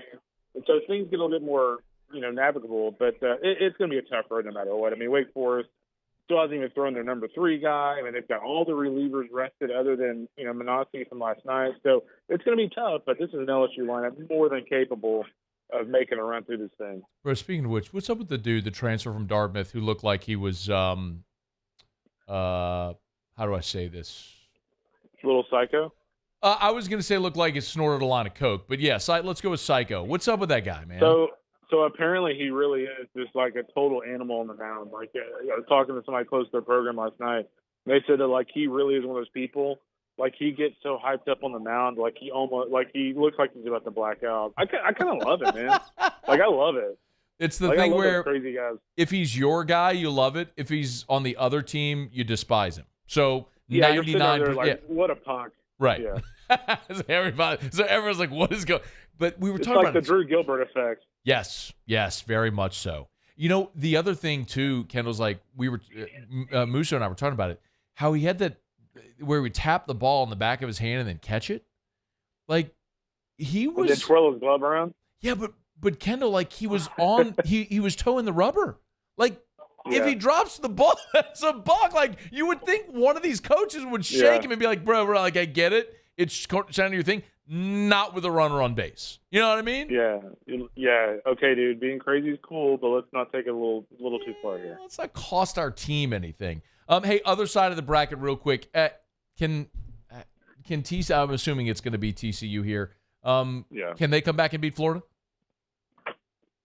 I don't think so. I mean, the problem with TCU is I don't feel like Cole Plecker or Sam Stoutenborough, who would have to start against Florida one of these next 2 days, they don't match up very well with that offense at all. But, sometimes it hurts you to kind of sit around. I think there's 3 or 4 instances in the last 10 years where the team that started out 2-0 has actually ended up losing and not making the national championship series. So sometimes when you're in a groove, it's like I think it was Vitello. I can't remember who said it yesterday. They made a good point that like sometimes when you're playing well, you just want to play. You want to play 2 hours later. Like you don't even want to wait 24 hours. So it may actually hurt them a little bit to sit around. Well, I don't see TCU beating them twice. Okay, before you go, a little bit of a curveball here, baseball pun. You broke the news that Paul Mainieri is interviewing for the Miami job. Give me, is this like, does he have a legit shot of getting this job? I think he does. I don't think he's going to get it. But, I mean, if you go somewhere to interview with the brass at Miami, obviously they're considering me. So, given his background at St. Thomas and given his family's background in that area, it wouldn't be that, it's not like it would be like an out-of-the-box hire, really. Yeah. I mean, they got a lot of time in that area. And trust me, you could do a lot worse than Paul Mainieri. Obviously, the biggest thing for me would just be kind of, hey, is he in a position from a health standpoint to be the head coach there? But I will tell you this. I saw Paul in Nashville at the ABTA convention, and he wants to coach again. Like, he said straight up, like, I want to get back in college coaching. So I've heard he probably will not get it, but it has certainly not been a situation where it's like he has a shot. So I actually kind of hope he gets it. It'd be kind of cool. Wow.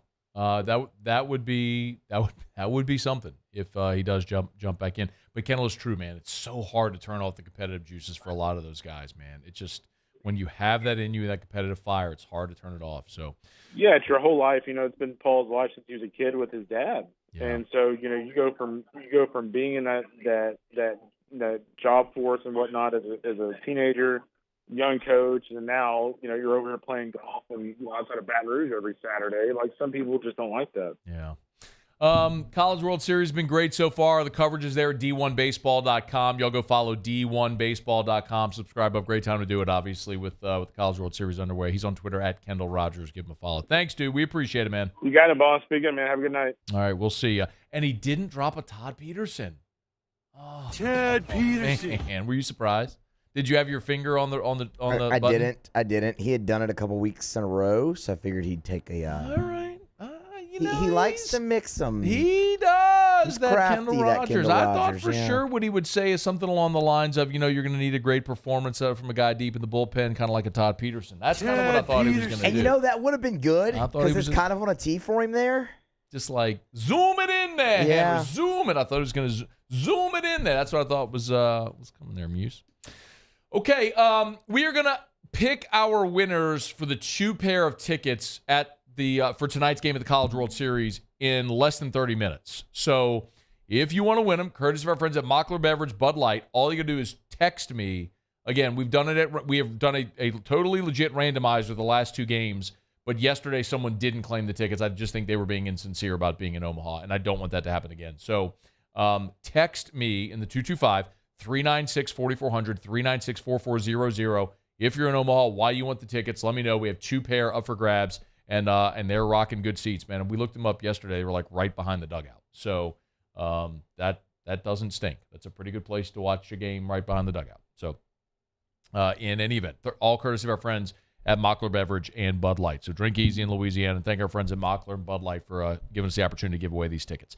Okay, quick break. We'll come back. Usually have Tigers in the Pros about 15 minutes. We're back to Omaha in 30 minutes to talk to Hanny there from Charles Schwab Field. Man, we got a ton to do, and glad you're hanging out with us here on AFR. AFR. I want to remind you about ProCharge EV, ProChargeEV.com. Whether you drive an EV or not, the bottom line is people do. They are impossible to miss. Was dropping off Drew at summer camp today at St. Lily, and he goes to his school for summer camp, and there was an electric vehicle right there in the parking lot among the 10 cars or so that were there. Everywhere you go, people will need electric vehicle chargers. They're not making less of them. So just like 20 years ago, there weren't phone charging stations at every airport. Now you can't go into a terminal without power docks and phone charging stations. Same thing with electric vehicles. So be on the front of that curve. There are, of course, great grants and other federal and local and state incentives. Let ProCharge explain this to you. If you're a business owner, if you own a commercial property, it is so worth having this conversation. ProChargeEV.com. That's ProChargeEV.com. You get information there. All the contact info is there. Again, electric vehicle chargers for your home or your office. ProChargeEV.com. Bayou Ford has up to $7,000 off MSRP plus 0% financing on new 23 Ford F-150 XLT trucks and incredible deals on all remaining 2022 inventory. All with Bayou's 1 million mile warranty. The crew at Bayou Ford is going to do right by you. Gulf Coast Bank and Trust is giving our customers the power to bank anywhere, anytime during this challenging event. And we're right there with you. Our mobile banking app is a smart way to manage your money and time. Gulf Coast Bank and Trust, the bank that cares about you.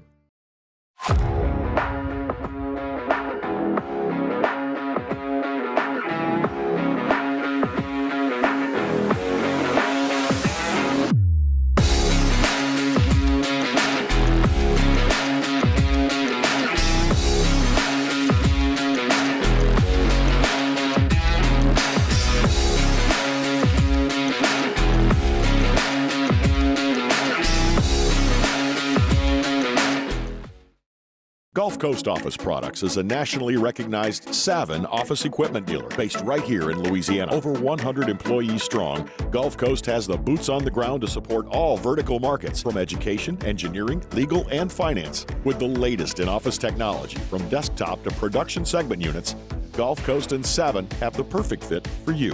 Call 225-756-2644. That's 756-2644 for Gulf Coast Office Products.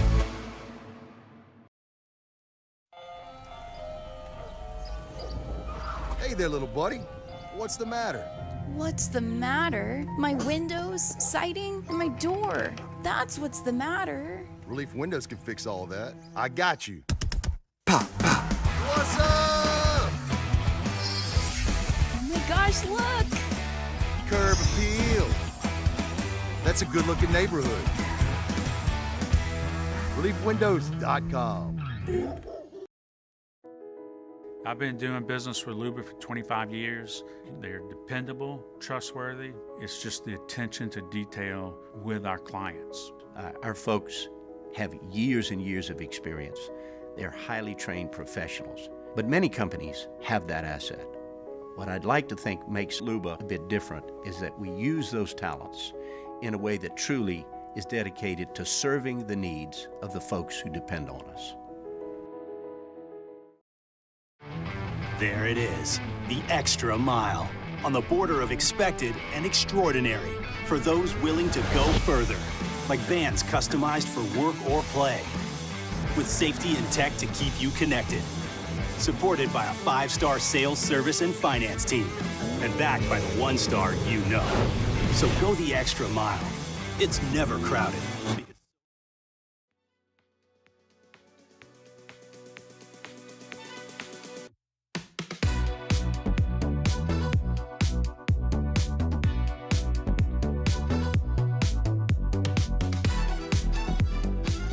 After further review with Matt Moscona, ESPN Baton Rouge, New Orleans, Alexandria.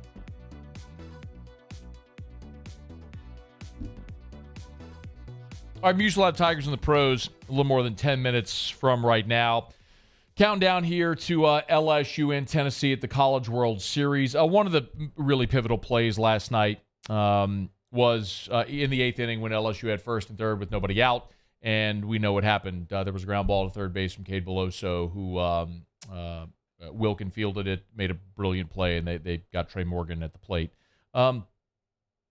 Jay Johnson, after the game, was asked about that, and here was his explanation of sending Trey Morgan.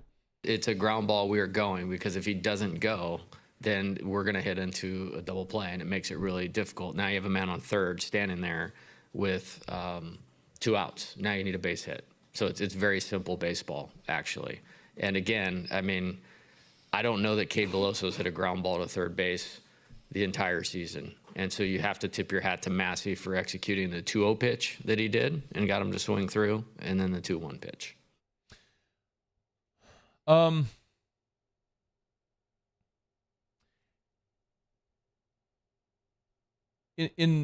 I totally understand Jay's point and why I think Trey Morgan called it red, or a red call, something like that, which means go on contact. And the other weird thing too is that Cade Beloso is a dead pull hitter, and most teams shift against him, and he poked a ball at the third baseman, which is so weird. Generally, the rule is if the ball's hit behind you, go. If the ball's hit in front of you, you hold. Trey Morgan's at third. The ball was hit to third. You retreat to the base. But again, he was told go. And I understand Jay's point. I don't know that on that ball, Wilkin, who was in foul territory, is getting Merrifield at second. Remember, Merrifield was pinch running for Travinsky in that moment. And then they're turning it. Now, Beloso isn't exactly the fleetest of foot guy on the team. But I don't know that any of us can assume the double play on that one. Maybe. But I certainly don't think that it's a certainty that they turn it there. But the explanation being, and he's right though, but if they do, now you've got 2 outs and a runner on third, and the only way you're getting that guy home is a base hit. You know, you can have a pass ball, a balk, a lot of different things, but if the ball's put in play. So it was just a really tough thing to watch in that moment. And the play that Wilkin made had to be darn near perfect. Even after he bobbled the ball, he had to make the perfect throw. They had to field it, make the tag. It had to be reviewed. It was, just there's no other way to say it, man. It's just massively disappointing that it went the way that it did. But it was good to hear Jay's explanation of why they sent Trey Morgan in that spot. All right, it's after further review. You want to learn other baseball strategy like that? Traction Sports, TractionSports.com. Summer baseball camp going on right now. I was over at Traction working out this morning. Maybe you're an old guy like me. You want some one-on-one personal training? You can get that at Traction. Maybe your son or daughter is an athlete trying to be their best in whatever sport it may be. Traction. Literally this morning while I was there working out, the Parkview softball team, the St. Joe's soccer team were working out, and then you had NFL guys in their offseason working out as well. Saw Damone Clark, saw Andre Anthony. A lot of guys were out there getting their work in today. So it doesn't matter. At whatever level, in whatever sport, if you want to be your very best in that sport, sport-specific strength, speed, agility, training, they got it at Traction. And all this summer, of course, Traction summer baseball camps with full and half-day options. It's TractionSports.com. To register, go to TractionSports.com. TractionSports.com. Traction, where champions are made. Muse will have Tigers in the pros here in about 7 minutes, and we'll go to Charles Schwab Field, visit with Hanny right after the top of the hour. So, earlier today, the official NFL Twitter put out a graphic, and I found it really interesting because they were talking about comeback drives since 2016. The quarterback that had led the most comeback drives since 2016. Really interesting to me to look at this. Muse, you want to take a guess? Most comeback drives by an NFL fourth quarter comeback since 2016. Want to take a stab at it? I mean, got to go with the GOAT, right? Tom Brady? Yeah, you would think so, right? Yeah. The most all-time, by the way. Tom Brady, Okay, most fourth quarter comebacks all time. That's a very good guess. Your guess, however, would be dead wrong. Why don't you try again? All right. Is it an active player? Well, of course. Well, yeah. Well, can I have a hint? Active player? You know what? Very, very, very heady question because, a guy who you would think would be high on the list would be a former quarterback that wore black and gold. Yeah, Drew Brees would definitely be a guess of mine. I mean, Drew played till 2020, so. Yeah, not Drew Brees. No, not him. Right. Not him. You want to keep going down the list? Who else you got? Wow. See, you think you got it now? Yeah, I do. Because you think you got it? It's not obvious, right? That's the thing. No. So a guy who actually has a lot of fourth quarter comebacks that you'd kind of be surprised about, it actually could be him. I'm going to go with Matthew Stafford. Oh, another good guess. This might surprise some of you. Matthew Stafford, 6th on the all-time NFL fourth quarter comeback list. 6th all-time. He's got a bunch. But not the answer. Aaron Rodgers? Nope, not him either. By the way, Aaron Rodgers on the all-time list, he's 28th, tied with John Brody, Kerry Collins, Dan Fouts, and Jim Kelly. Oh, Aaron Rodgers stinks. What a bum. That Super Bowl was a long time, wasn't it, A.A. Ron? Not him. Mahomes?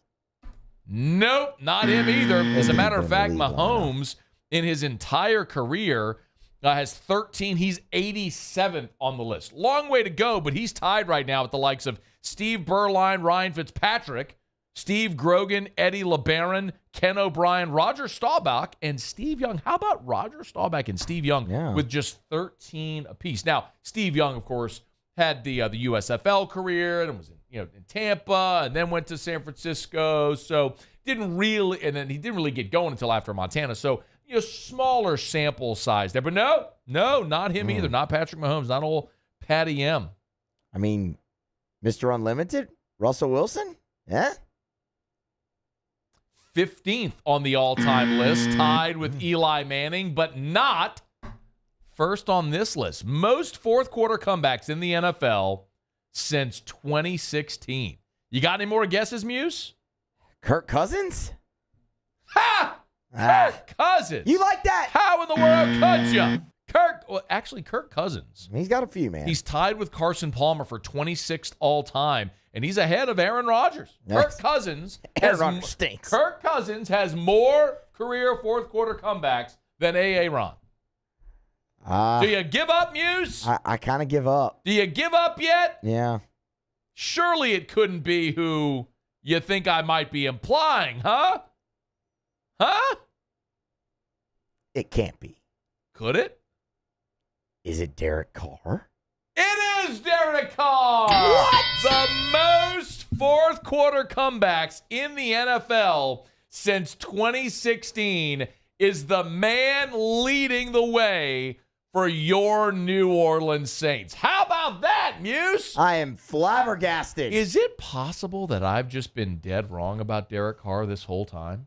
Is it possible, Muse, that maybe, just maybe, Derek Carr is actually that dude leading fourth quarter comebacks at an historic rate, overcoming all of the incompetence of the Raiders organization, leading them to wins to and fro, hither and thither, and maybe, just maybe, with a healthy offensive line, a revamped defense, Pete Carmichael calling plays, healthy Michael Thomas, and an awful division that maybe, just maybe, the Saints are primed to win their division, make a deep playoff run, and go hoist the Lombardi yet again, Muse? Well, in the words of Kevin Durant, anything is possible. I don't think that was Kevin Durant. I think that was Kevin Garnett. Yeah, Kevin Garnett. Yep, you got the wrong that's Kevin. My bad. Definitely, that's really my bad. Definitely a tall and a tall. That's bald too. Both are tall. Both are bald. No, Durant's not bald. Yeah, you missed that one too. No, Durant doesn't have a lot of hair, right? Kevin Durant has hair. He just keeps it very short. Bald. Kevin Garnett very would bald. shave his head. Yes, but no. You got to give yourself another buzzer there, Muse. Yeah. Derek Kevin Carr, Garnett, anything is possible. What if I told you that Derek Carr, with 28 fourth quarter comebacks in his career, already is 13th on the all-time list, tied with Brett Favre, who played forever. He's ahead of Eli Manning, Russell Wilson, Joe Montana. Hall of Famers Warren Moon, Y.A. Tittle, Dan Fouts, Jim Kelly, Norm Van Brocklin, Sonny Jurgensen, Bart Starr, George Blanda. Should I go on? The Snake, Kenny Stabler. Troy Aikman had just 15 in his entire career. Carr is already at 28. Yo, Broadway Joe, just 15 as well. I mean, you got Hall of Famers that can't sniff Derek Carr when it comes to fourth quarter comebacks. You know, Muse, maybe, just maybe, I've been too hard on Derek Carr. I've called him Andy Dalton. You have. I've said they are so comparable in that their stats are really similar. They are. At the same point in their career, stats are almost identical. Passing yardage, touchdowns, etc. And the teams that drafted them cast them aside at the same point in their career. In their early 30s decided, nope, we think you've reached your ceiling. We're going to find somebody younger. Worked for Cincinnati, by the way. They found Joey B. He's pretty good. He is pretty good. Yeah. Games aren't played on paper. I should also tell you, Muse, Andy Dalton has 25 fourth quarter comebacks. He's just a couple spots behind Derek Carr on the all-time list. Yeah. So, essentially, further proof that Derek Carr is Andy Dalton. You didn't really think I was going to take that bait, did you, Muse? You didn't really think I was going to sit here and stump and tell you that Derek Carr is leading the Saints to a Super Bowl? Come on, Muse. You got to be better than that. I'll be honest. I didn't know where you were going with it. That payoff was pretty good. I'm not going to lie. That was good. That was good. And that's why I sit in this chair. Thank you very much. I hope he's really good, though. I do. I want them to be so good. Andy Dalton has as many fourth quarter comebacks as Warren Moon and one fewer than Joe Montana. Yeah. And those two are not the same. That is wild. You want to know maybe a reason why, Muse? You got to be down in a lot of games. That's true. That is true. Joe Montana and the Niners weren't losing many then. So. Oh, man. Yeah. All right. It's after further review. We're glad to have you aboard with us here. Muse will do Tigers and the Pros to wrap up the hour. LSU is walking on the field there at the Schwab wearing their Sunday golds, Muse. You feeling good about that? I mean, yeah. How'd it go the last time they wore Sunday golds against Tennessee? Not particularly great. They lost 14-7. Yeah, they gave up 10 in the first two innings. Let's go to break. It's after further review. AFR. Brought to you by New Orleans Flooring. Of course, you can always get to NOLAflooring.com, NOLAflooring.com. One of the things I love telling you about with New Orleans Flooring is the service. We talk about the price a lot. And listen, we are in an economic recession. People shop price. I get it. And you should shop price. But with New Orleans Flooring, yes, they are going to save you 40, 50, 60%. But they're also selling you the best quality flooring. Ask about their line of strong-built flooring. They have a good, better, and best option, and they are the exclusive strong-built dealer in Baton Rouge. It's New Orleans Flooring. Get to NOLAflooring.com. Always encourage you, keep your money local. Support great local businesses. New Orleans Flooring isn't a chain. It's not a franchise. It's local people. Go see Terrell. Go see Big Sean. Have an exceptional customer service experience. Buy today, install tomorrow. It's New Orleans Flooring. NOLAflooring.com. I've been doing business with Luba for 25 years. They're dependable, trustworthy. It's just the attention to detail with our clients. Our folks have years and years of experience. They're highly trained professionals. But many companies have that asset. What I'd like to think makes Luba a bit different is that we use those talents in a way that truly is dedicated to serving the needs of the folks who depend on us. Bayou Chrysler Dodge Jeep Ram has $25,000 off new 22 Ram 1500 SCA trucks and incredible deals on all remaining 2022 inventory, all with Bayou's 1 million mile warranty. The crew at Bayou Automotive is going to do right by you. The Windsor Senior Living Community in Mandeville, Louisiana is a beautiful, vibrant apartment community geared towards seniors. They are nestled right in the heart of Mandeville, where seniors live a more carefree lifestyle in spacious apartments with the peace of mind that comes from having a little extra help. Call the Windsor at 985-624-8040 to schedule a lunch and tour. Come see how the Windsor can be your passport to peace of mind. When is a taco more than just a taco? When it's Government Taco. Voted best tacos 3 years in a row by 225 Magazine, Government Taco puts the most delicious spin on tacos the capital area has ever seen. With creative combinations like the Magna Carrot, the Filibuster, or the Steak of the Union. Plus perfect tortilla chips paired with the best salsa and queso you've ever had. And happy hour every day from 3 to 6 p.m. and all day on Thursday. Government Taco, 5621 Government Street. Gulf Coast Office Products is a nationally recognized Saban office equipment dealer based right here in Louisiana. Over 100 employees strong, Gulf Coast has the boots on the ground to support all vertical markets from education, engineering, legal, and finance. With the latest in office technology from desktop to production segment units, Gulf Coast and Saban have the perfect fit for you. Call 225-756-2644. That's 756-2644 for Gulf Coast Office Products.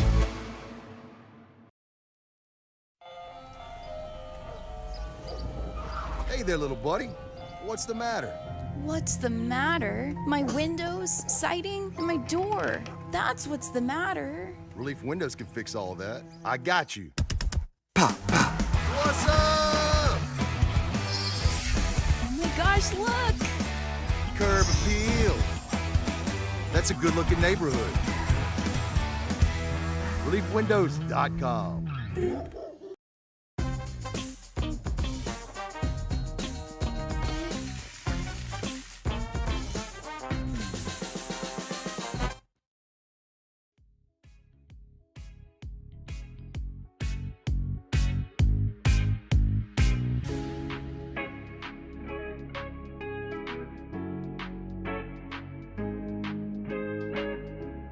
After further review with Matt Moscona, ESPN Baton Rouge, New Orleans, Alexandria.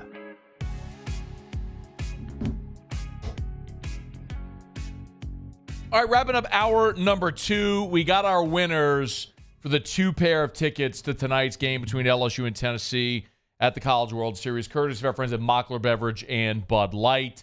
But first, Musso has Tigers in the pros. Tigers in the pros. They still bleed purple and gold. They're just really rich now. Presented by Lee Michaels Fine Jewelry. Lee Michaels Fine Jewelry, where Baton Rouge gets engaged.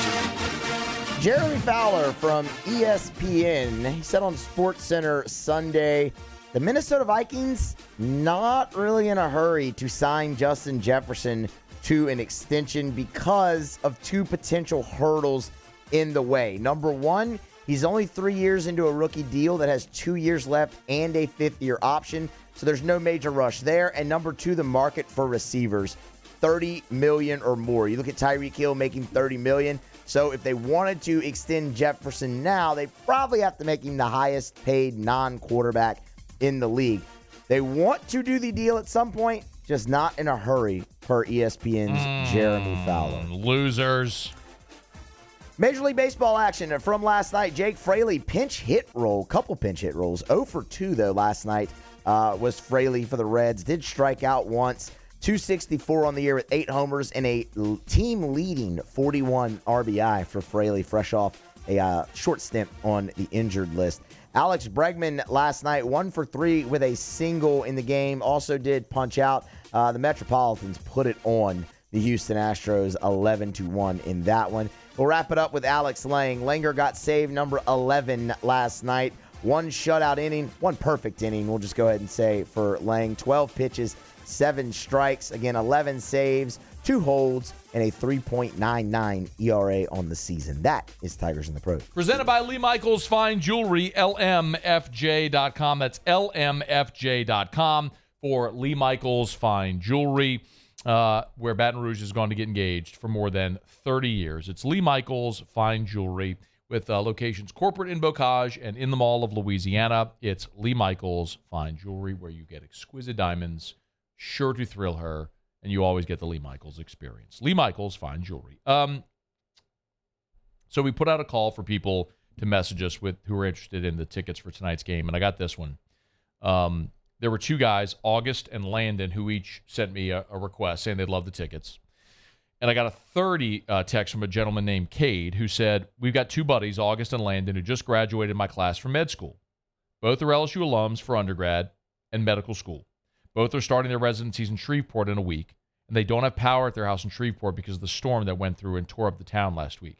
They decided to go to Omaha last minute to escape the situation, support the Tigers. They were currently at the TCU Oral Roberts game. Neither has a lot of money. It would be very cool for them to be able to sit close for the game. So, without even sharing their story, August and Landon, whose buddy Cade independently sent that story for them, got them a ticket. So, each a ticket. So, August and Landon, y'all are going to tonight's game with LSU and Tennessee. You're going to be sitting right behind the LSU dugout, and you're going courtesy of our friends at Mockler Beverage and Bud Light. That's one of the reasons I love being able to do this and partner with great people like our friends over at Mockler who continue to give back to the community and have just for so many years. And how about that, man? They keep just dishing out tickets to the College World Series right behind the dugout. I love it. So August and Landon are going courtesy of Mockler Beverage. And right after the top of the hour, Charles Hanagriff will be with us, and we'll announce our other winner as well. They've already been notified, but I'll tell you who it is. Stick around. It's AFR. AFR. As we put a button here on hour number 2, take a quick minute and remind you about Mold Zero. And we did just talk about those terrible storms in Shreveport. And actually, as I look up at the screen right now, there's a severe weather alert for the greater Baton Rouge area. Actually, there are chances for winds as high as 80 miles an hour. Well, we all hope that everybody is safe and there's no loss of life. It's certainly no damage to property as well. It's a reality of our area, though. When we live in Louisiana, and especially this time of year when it is storm season, sometimes we do get water damage in our house, and water damage can create mold. And if you have mold, call Mold Zero. A lot of people don't know what to do. You call a remediation company, they cut sheetrock, they pull out insulation from the home, they're pulling out carpet. Well, what if there's a better way? There is. It's Mold Zero. Call Jim Woodworth and the gang over at Mold Zero. You can go to the website. I'll give it to you in a second. But there's a phone number at the top of the page for Baton Rouge and New Orleans. But they service all of South Louisiana. You want to be done with mold in a more cost-effective way? You can. Mold-0USA.com. Relentless reporting gets results. I'm never going to stop until we get the answers you need. Uncovering more as the powerful try to cover things up. What happens in the dark will always come to light. Founding new principles and practices for the state of Louisiana. Chief Investigative Reporter Chris Nakamoto. Chris Nakamoto and the Investigative Unit. Recipients of Columbia University's prestigious DuPont Award.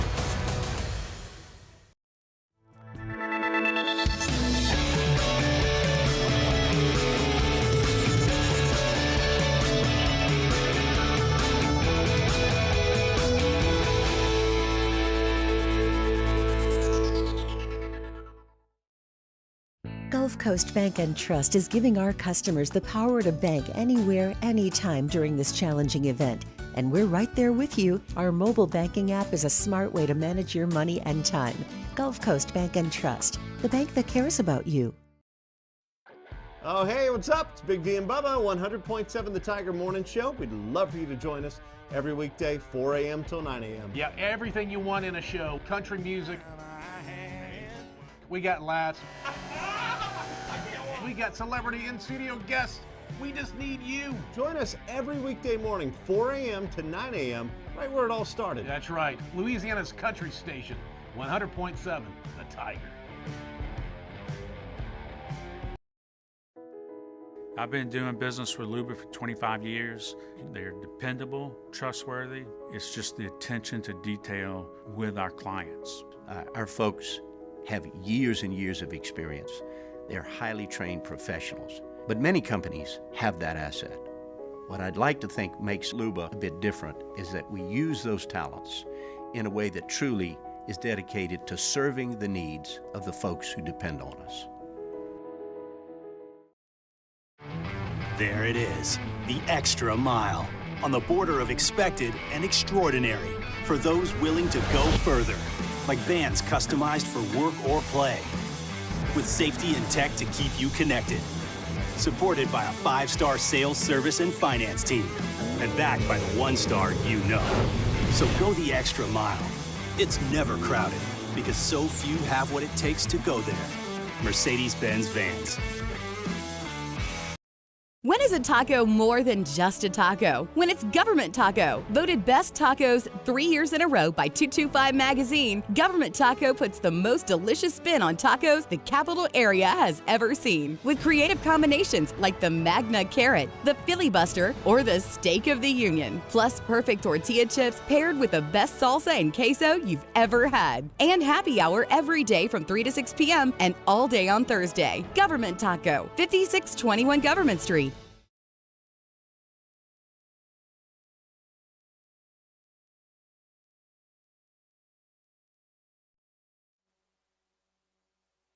This is SportsCenter.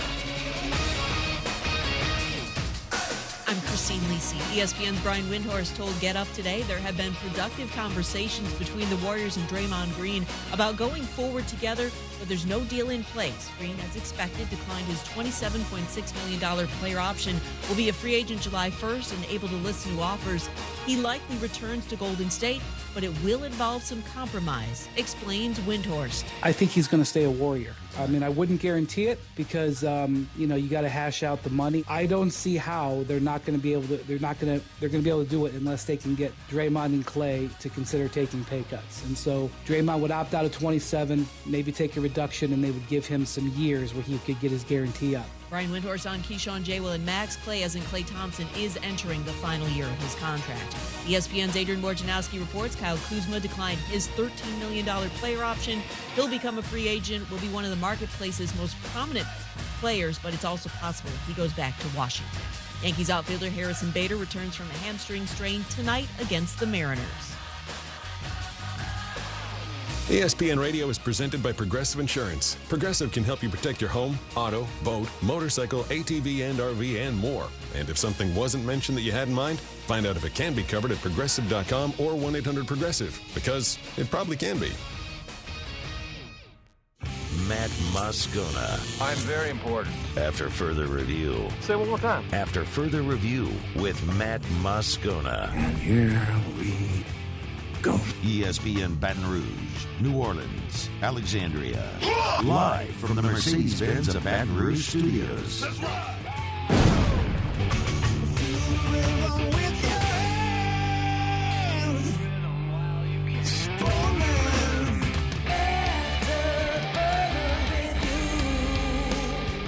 Hour 3, off we go. Welcome aboard. Glad you're with us. It's AFR. I'm Matt. You're a loser, Matt! Shut up, kid. Paul O'Neill. They're chanting Paul O'Neill's name. Sue. And Mr. Toby Tomplay.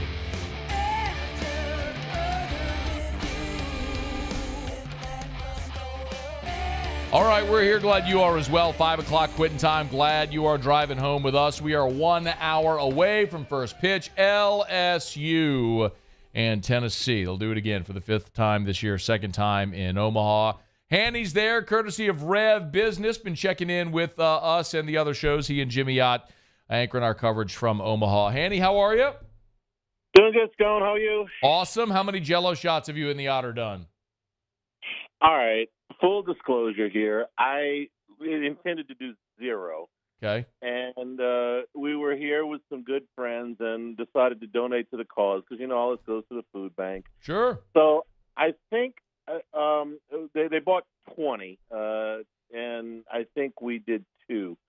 So, it's for a good cause, right? Considerably less than Todd Graves. How's that? Well, there's no reason to make any apologies for this whatsoever. I mean, everyone here is rooting everyone there on. We are all living vicariously through you as we see that Jell-O shot number rise. Hanny, you and I have raised a glass together. I'm stunned that you've only done 2, and quite honestly, I'm disappointed. Well, I bought $20 worth. Okay, now we're talking. All right. There's a sponsor here that we all walked in together, and they told everybody in the group, give us $20 a piece. Yes. Everybody put up $20. We bought a tray. We shared with the Tiger fans, and I had 2. Fair enough. I guess I bought 4 and had 2. How's that? Well, I guess LSU's going to at least win something while we're up there in this time. So let's talk about the game tonight. Hey, man, look, people talk, and you never know what really to believe or not. It seems like the consensus is Riley Cooper is going to be the guy tonight. I haven't seen a lineup posted, but I've been hearing whispers it might be another lefty that could be getting the ball for LSU tonight. Are you hearing anything? Yeah, actually, it just got posted. It's going to be Nate Ackenhausen. Okay. So I got word about a half hour ago that they were looking at Ackenhausen taking the ball first. Give me a reaction there. So when they came up here, you've got 8 pitchers that you trust, and 3 of them are not available. And so that leaves you with Ackenhausen, Riley Cooper, Gavin Guidry, Javen Coleman, and Griffin Herring for today. Right. And you can do them in whatever order you want. We thought it might be Riley Cooper. Riley Cooper's going to pitch today. I'm as confident as I can be. So do you want him at the beginning or do you want him at the end? Our thinking at the beginning, at lunch today, was that they would go with him at the beginning because if you wait to run him at the end, you might be behind. Yeah. But I understand this just as well. I kind of posted in our updates, listen, these are the 5 guys you got for today and tomorrow. Run them in whatever order you think is best. So I don't have a strong opinion of what order you should run them in. I would have run probably Cooper, but I don't think that this is a mistake in any way. You're going to have a short leash on anybody that's out there. So I was kind of going to go Cooper, then Ackenhausen, but it's hefty lefty day for sure. I mean, it's just, listen, it's a one-game season. Or use whatever cliche you want, but it's true. Like, this is it. You lose, your season's over. So my thought has been, who do you trust? Well, Riley Cooper's the guy Jay Johnson said over and over he trusts. Like someone like, look at who else might be of it. Guidry's a freshman. Herring's a freshman. Javen Coleman hasn't pitched since the SEC tournament. Who does he trust? Well, I assumed it would have been Cooper. Or are we to make that this is just a spot where Jay maybe trusts Ackenhausen to get him off to a better start? No, I think it's Ackenhausen and Cooper were the best 2 options, and that I'm just trying to think along with Jay here. Yeah, there's less pressure on Ackenhausen to start than to close. Got it. Yeah, that you makes know, sense. you got to pitch 2 of them in some order. Those 2 in some order. So this is the order he picked. I probably would have gone the other way, but I understand the thinking. How do you feel about LSU offensively against Drew Beam tonight? First time out, it was. I'm sure you guys have gone through these numbers, but they got 8 hits against him. They got 6 runs. 5 of them were unearned. That was the Sunday slugfest. They ended up losing. He looked phenomenal against Southern Miss. He looked outstanding against Charlotte in the regional. In his last start of the regular season, he looked very good against South Carolina. The 2 starts before that against Kentucky and I believe it was Georgia, he didn't pitch well at all. He's a hard-throwing right-hander. He looks a lot like Dolander and Burns. He's just, actually his numbers are better than Dolander's now. This is a guy that, they can hit. I would much rather see him than somebody that like Hurdle yesterday who's left-handed and has, that kind of, not quite that kind of velocity, but close. So, listen, they've seen him before. He's very good, but there's no reason they can't hit him. Charles Hanagriff is with us. He's there in Omaha. He and Jimmy anchoring our coverage courtesy of Rev Business. Of course, live at lunch with Ott and Hanny, weekdays 11 to 1. Guys will be up there for as long as the Tigers are. How much did the vibe around Omaha change after LSU's loss last night? Oh, about 4,000%. Yeah. Well, one thing was, Matt, there were a lot of people up here that told us they were coming up for the first weekend. LSU hasn't been here in 6 years. A lot of people said, listen, I'm going to make the trip to Omaha. Every time we've ever come back from Omaha, we've run into fans that have said the next time they go, I'm going. And you have a decision to make.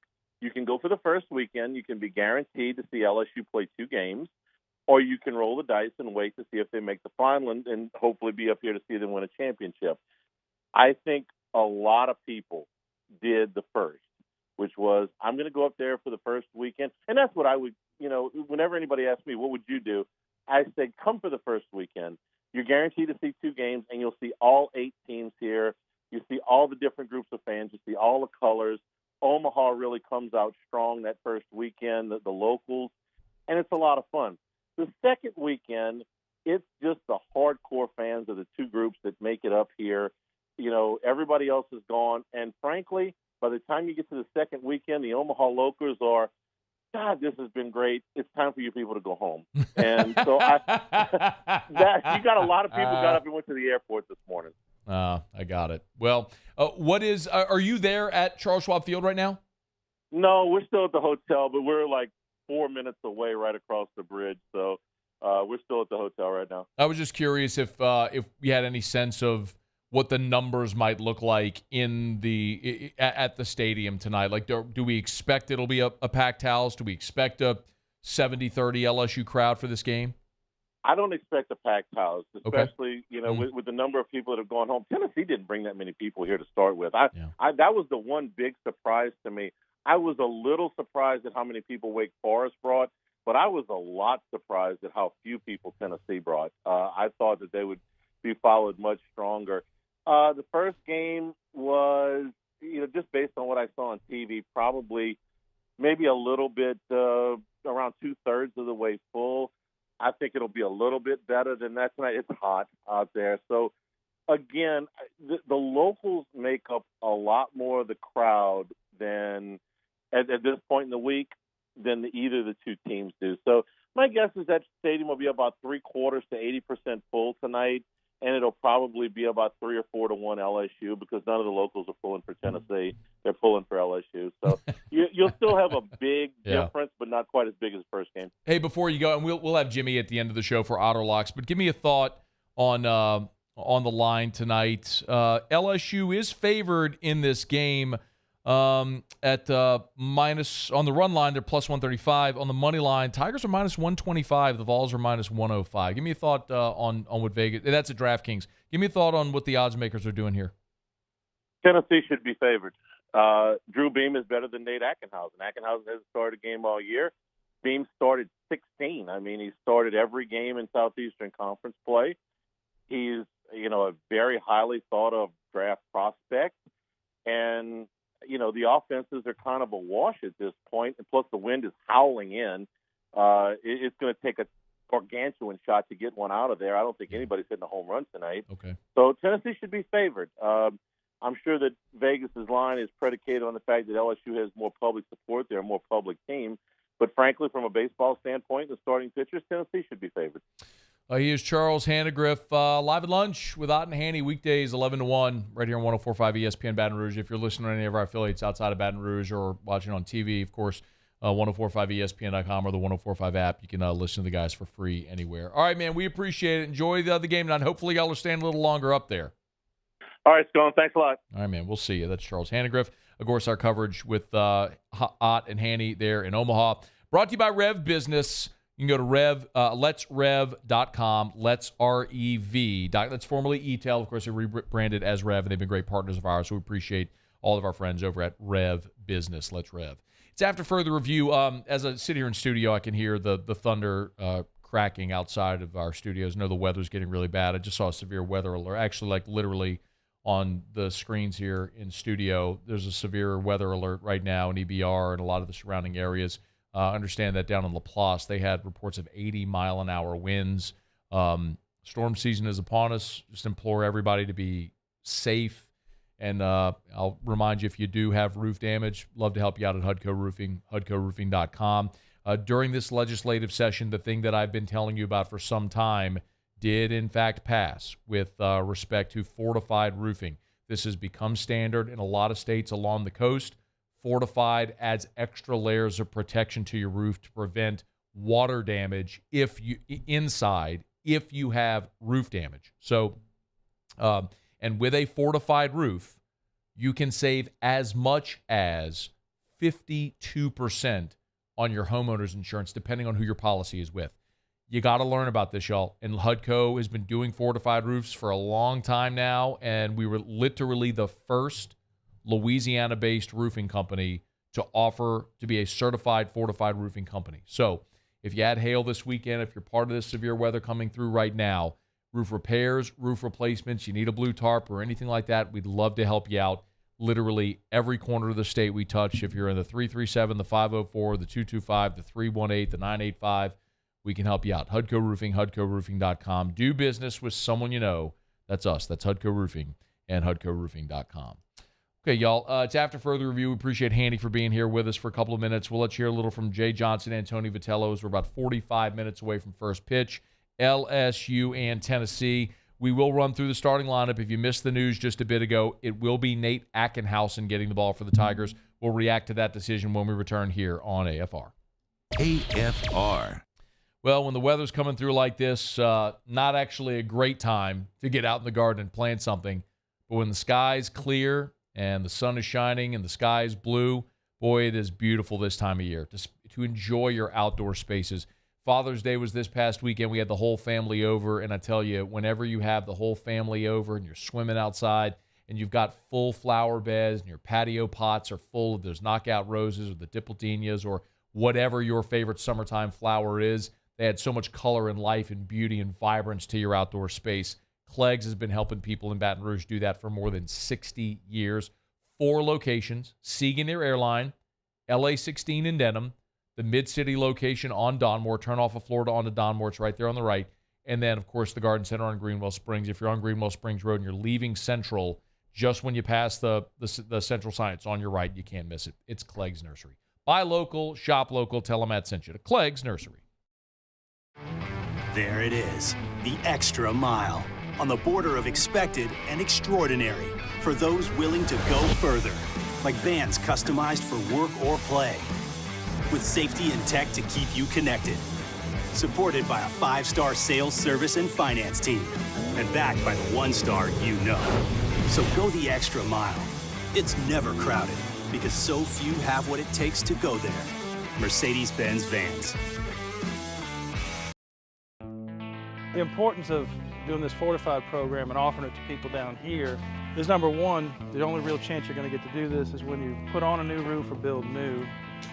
And through companies like HUDCO, who's kind of leading the way in this thing, it's going to offer the customers a huge advantage in the insurance market and the price of their insurance.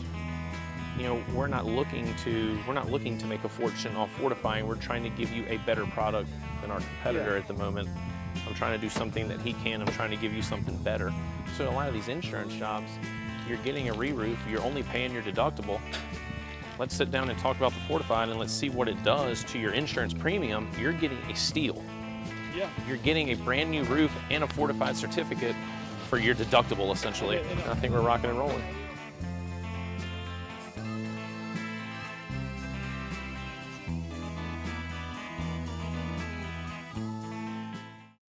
Gulf Coast Office Products is a nationally recognized Saban office equipment dealer based right here in Louisiana. Over 100 employees strong, Gulf Coast has the boots on the ground to support all vertical markets, from education, engineering, legal, and finance. With the latest in office technology, from desktop to production segment units, Gulf Coast and Saban have the perfect fit for you. Call 225-756-2644. That's 756-2644 for Gulf Coast Office Products.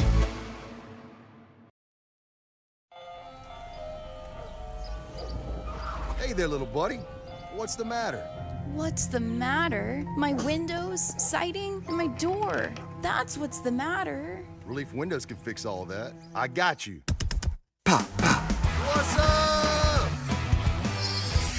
Oh my gosh, look! Curb appeal. That's a good-looking neighborhood. ReliefWindows.com. I've been doing business with Luba for 25 years.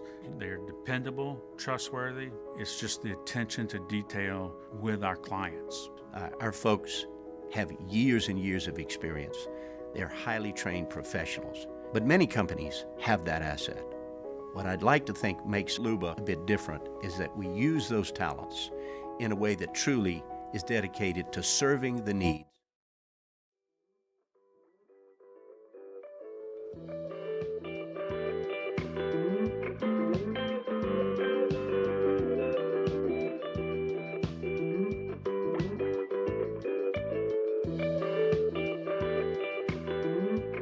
After further review with Matt Moscona, ESPN Baton Rouge, New Orleans, Alexandria. We have 9 guys available to pitch tomorrow, and we'll choose one of them, and he'll get guys out for as long as he can, and then we'll go to the next guy, and then we'll go to the next guy, and then we'll go to the next guy, and then we'll go to the next guy until we figure out how to get 27 outs against a really good team. It was Jay Johnson after the Wake Forest loss when asked what the pitching plan was going to be against Tennessee. We're now about 41 minutes away from first pitch of that game, and we do now know that Nate Ackenhausen is going to get the ball. It is as Hanagriff said, a hefty lefty. It's just not the one that most of us assumed it would be. Ackenhausen pitched against Tennessee in the Thursday game. So he faced 2 hitters. He went a third. I don't remember this. What happened, Muse? His hamstring flared up again, and they took him out. No, but he gave up a run. The run, that was the run that was given up. So they took him out mid-count, right? He had a runner on. They took him out mid-count. I need to look this up. So I looked up. I think I looked up. Everyone did what Cooper did because we're all assuming he was going to start. Right. The first game, Skenes started, went 7. And was he the first out of the bullpen? Ack got the 8th. He got a fly out, gave up the base runner. And then mid-count, they yanked him 3-2. I believe it was Christian Moore actually at the plate. Edwards came in, throws slider. Moore ropes it to the outfield for a hit, and that scored the run. Got it. So the run was charged back to him, but the third batter wasn't because it was mid-count. Right, understood. Okay. Yeah, Skenes was fantastic in that game, and then but Edwards did finish it. He did finish it. Edwards finished that game. It just goes to show you what look, I don't know when this season's going to end for LSU. It may be tonight. And you hate to say that, and it was part of our conversation yesterday. And what a difference 24 hours makes, right? Just the whole vibe. You know, yesterday we're basking in the glow of Paul Skenes' dominant performance over Tennessee. We're getting ready for the game everybody wanted to see all year long with LSU and Wake Forest. LSU spent the bulk of the season as the consensus number 1 team until they passed that mantle off to Wake Forest, who's had it ever since. And you're getting ready to watch that game, and you know the result of that game basically dictates your opportunity to play in the championship series. Here we are 24 hours later now knowing LSU lost that game. And it's a dramatically different feel. But one of the things we talked about yesterday was the very real possibility that we watched Paul Skenes pitch for the last time at LSU on Saturday. And if LSU doesn't get to Thursday, I don't think there's any real chance that they would throw him tomorrow. So even if you win this game, in order to see Paul Skenes throw again for LSU, you got to get to Thursday. Muse, do you have a different opinion on that one as far as Skenes on 3 days rest? No, they're not going to throw him on 3 days rest. I mean, it's just I don't believe that would happen. I mean, they've just been so careful with him all year, and rightfully so. And he's so routine and recovery oriented. I think you'd have to get him at least 4 days. At least 4 days. I agree. I mean, I think that's been our thought all along is he could go on 4 days rest on Thursday if you got there. And then depending on how that went, if you made it to the championship series and you knew this is it, last game, and it got to Monday on 3 days rest, he could give you something. Maybe it's an inning. Like maybe it's literally an inning or 2 to start the game. I don't even know if they would do that. But if that were, and I don't know his day-to-day schedule, but if that were a bullpen day where he was going to throw a bullpen, like on a mound, so like every day you have a recovery schedule, like you'd have a rest day, you'd have like a long toss, you'd have a flat ground, and you'd have a bullpen day where maybe it's just 20 pitches from the mound or whatever. Like if that was bullpen day, you could in theory say, well, instead of giving me the 20 pitches from the mound of the bullpen, do it in a game. Now those are going to be higher intensity pitches, but could you do it in the last game of the season and win a national championship? In theory, yes, you could. So keep in mind when we're saying, would you throw on 3 days rest? We're not talking about throwing like 120 pitches on 3 days rest. We're talking about like just being in the game in any capacity whatsoever. I don't know that they would do it on Wednesday. Because it would have to be Thursday on 4 days rest, and you'd get a little more out of him. Because in that game, it's different than the championship, right? You need more out of him than just an inning or 2. And it's not it's hopefully not the last one. Right. You would hope to use them again, in theory. So, look, it's where we started the show today. The path forward isn't impossible, but it is improbable. We saw LSU venture this path in 2017. The difference is, obviously, you had more rest days built in 2017. It's not 4 games in 4 days. So that's it's a very real and sincere challenge that LSU has ahead of it. This one, however, they can win. I understand I hate to say aura, because I don't know that that's necessarily it, because that maybe gives way more credit and credence to Tennessee than they deserve. But they were an amazing team a year ago. You could put them in the argument for the best college baseball season that we'd seen. But that similar to that 2017 Oregon State team. Like, we forget just how dominant that 2017, how talented the 2017 Oregon State team was. But you don't win the last one, and you're going to be forgotten in time.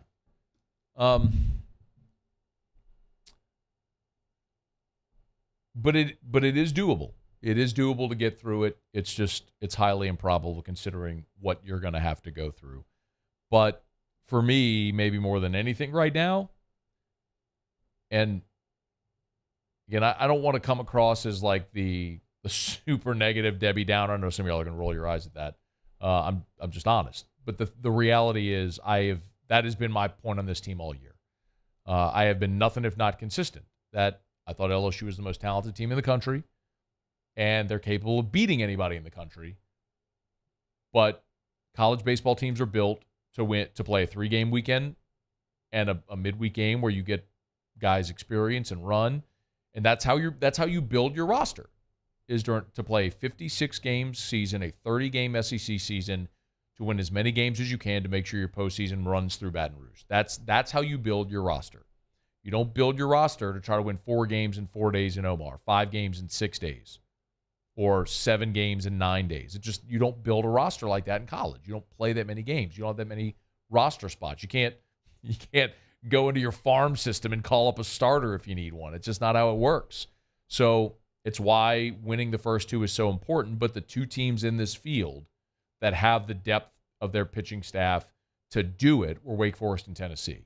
So I'm not going to change my mind on that now that LSU's in that spot. LSU is a slight favorite in this game, and I understand why. They faced Drew Beam once already. They fared well against him. Tennessee's 3 best arms are not available. Neither are LSU's. If this comes down to a game where which offense is going to produce more, LSU has a better offense than Tennessee. That is objective. So it's one baseball game, and baseball's weird. It's not like one football game where the bigger, stronger, faster team is going to win. Which team can get more out of their pitching on a given day? Which team can field it cleanly? Which team doesn't have a guy thrown out at the plate when another dude is juggling a ball in foul territory and makes an epic throw? It's baseball. It's a 1-game season. So see if the Tigers can go win it and live to play another day. It would sure be fun, more than anything, to send Tennessee home. If that is the silver lining right now, that you end their season and maintain your dominance over them, I'll take it. Because one thing we've heard a lot from people covering college baseball is how different a team LSU is when they have Paul Skenes and when they don't have Paul Skenes. But to be very fair, wouldn't literally any team in college baseball this year be different when Paul Skenes is starting and when Paul Skenes isn't? The thing that too often is overlooked is that LSU has won 49 games this year. Paul Skenes didn't start all of them. And oh, by the way, you faced the consensus #1 team yesterday, and Ty Floyd struck out 10 through 5 innings. Let's not act like he was a schlub out there. But yeah, it's a very different challenge when you have Skenes, when you don't. But LSU's plenty capable today. The real problem gets into if you do win today, if you have to come back tomorrow with whatever is left of your pitching staff, some combination of Blake Money, Sam Dutton, Christian Little. I mean, that might be what, those might be the name, Griffin Herring, like those might be the names that you're counting on to save your season against a rested number one team in the country who hasn't even made it through all their weekend starters yet. So, you know what the path is, but it starts by winning tonight. 30 minutes away from first pitch, LSU and Tennessee. We're brought to you by the Williamson Eye Center. Call Dr. Blake Williamson. Set up that free consultation over at 924-2020. 924-2020 or WilliamsonEye.com. WilliamsonEye.com for the Williamson Eye Center. I had my LASIK almost 5 years ago now. And people always said it's the best decision you'll ever make, best money you'll ever spend. Heard people say that forever. And they were right. One of the things that was so impressive to me is whenever I was, going through that process and like actually having the surgery was Dr. Blake talking me through the surgery, because you're not unconscious. There's no anesthesia. What he calls it is vocal local is how Dr. Blake refers to it, as in a vocal local anesthetic. The way he is so skilled at the way he talks you through the entire procedure. You can't help but be relaxed and at ease. There are many, many national awards and accolades and recognitions that Dr. Blake and the Williamson Eye Center won. I would spend this whole 60 seconds just reading those off and would barely scratch the surface of mentioning them all. But what I can do is I can tell you that I trusted Dr. Blake Williamson to do my LASIK, and I would highly recommend you do the same. Call 924-2020, 924-2020, or WilliamsonEye.com. All right, we will get to Otter Locks in about 15 minutes from right now. We'll head back to Omaha. Jimmy will join us from Charles Schwab Field, see what the Otter likes. He did text us a bit ago. Did he text us a pick, Muse? Or did I miss it? Nope. Okay. No pick. Okay. Oh, wow. There's hail in River Bend right now. Yeah, if you're driving around that right now, be safe. Like, the weather's getting really severe in the area around South Louisiana. So if you are out and about driving around, please just be safe. Buckle up. Wipers on. If you can, pull over on the side of the road. If it's too bad, just arrive safely wherever you got to go. Okay, we'll now got a quick break. We'll get to the starting lineups as well for the game coming up tonight with LSU and Tennessee. Stick around. AFR. Brought to you by River City's 1 Hour Air, where they're always on time or you don't pay a dime. 752-0001, 752-0001, or 1hourbr.com. You know why I love reading the 5-star Google reviews every day when I have them? Because these are real people. These are our friends and neighbors who live, work, and play here in the greater Baton Rouge area who have called River City's 1 Hour Air and had the same experience I have. Patrick Brumfield is one of them. He sent this 5-star review. Britt, the technician, went above and beyond to help repair our AC and damaged ductwork. He's extremely professional, friendly, very knowledgeable, takes pride in his work. We will request Britt for any future HVAC needs, and he is by far the best technician we have ever had the pleasure of working with. You don't hear that every day about any type of contractor that may come to your home, unless if you call River City's 1 Hour Air. Then that becomes the norm. 752-0001. This summer, retirement is a state of mind. Whether it's a mid-morning activity or an early bird special, grab a Coors Light and chill like you're retired. I've been doing business with Luba for 25 years. They're dependable, trustworthy. It's just the attention to detail with our clients. Our folks have years and years of experience. They're highly trained professionals, but many companies have that asset. What I'd like to think makes Luba a bit different is that we use those talents in a way that truly is dedicated to serving the needs of the folks who depend on us. Bayou Ford has up to $7,000 off MSRP plus 0% financing on new 23 Ford F-150 XLT trucks and incredible deals on all remaining 2022 inventory. All with Bayou's 1 million mile warranty. The crew at Bayou Ford is going to do right by you. When is a taco more than just a taco? When it's Government Taco. Voted best tacos 3 years in a row by 225 Magazine, Government Taco puts the most delicious spin on tacos the capital area has ever seen. With creative combinations like the Magna Carrot, the Filibuster, or the Steak of the Union. Plus perfect tortilla chips paired with the best salsa and queso you've ever had. And happy hour every day from 3 to 6 p.m. and all day on Thursday. Government Taco, 5621 Government Street. Hello, Samantha, dear, I hope you're feeling fine. And it won't be long until I'm with you all the time. But until then, I spend my money up right down on my last dime. Come home, live Baton Rouge.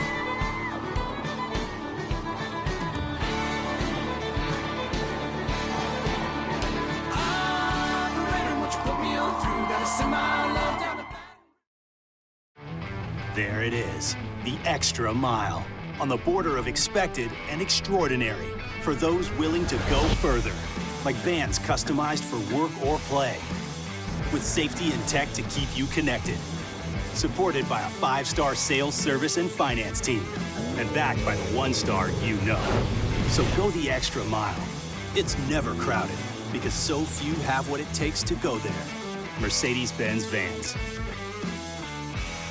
Gulf Coast Office Products is a nationally recognized Saban office equipment dealer based right here in Louisiana. Over 100 employees strong, Gulf Coast has the boots on the ground to support all vertical markets, from education, engineering, legal, and finance. With the latest in office technology, from desktop to production segment units, Gulf Coast and Saban have the perfect fit for you. Call 225-756-2644. That's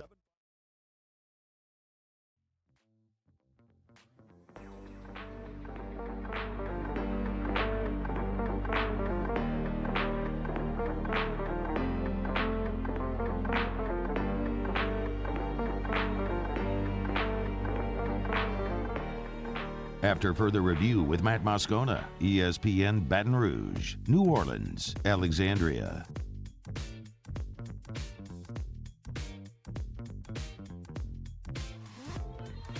So Tennessee staved off elimination yesterday with their win, which, of course, set the stage for tonight. Here was Tony Vitello. It was Tennessee's first win at the College World Series since 2001.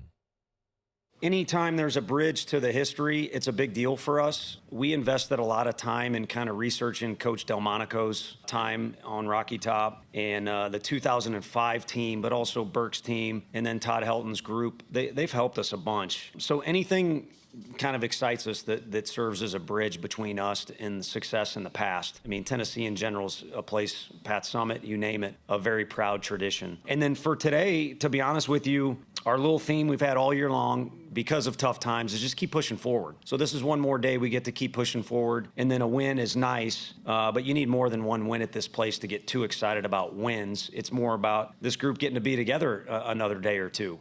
Sure would have been nice to see them go 2-Q again. 0-4 at the CWS under Tony V, but they did get the win. And, you know, we talked about it earlier when Josh Ward was here from Josh and Swain up in Knoxville.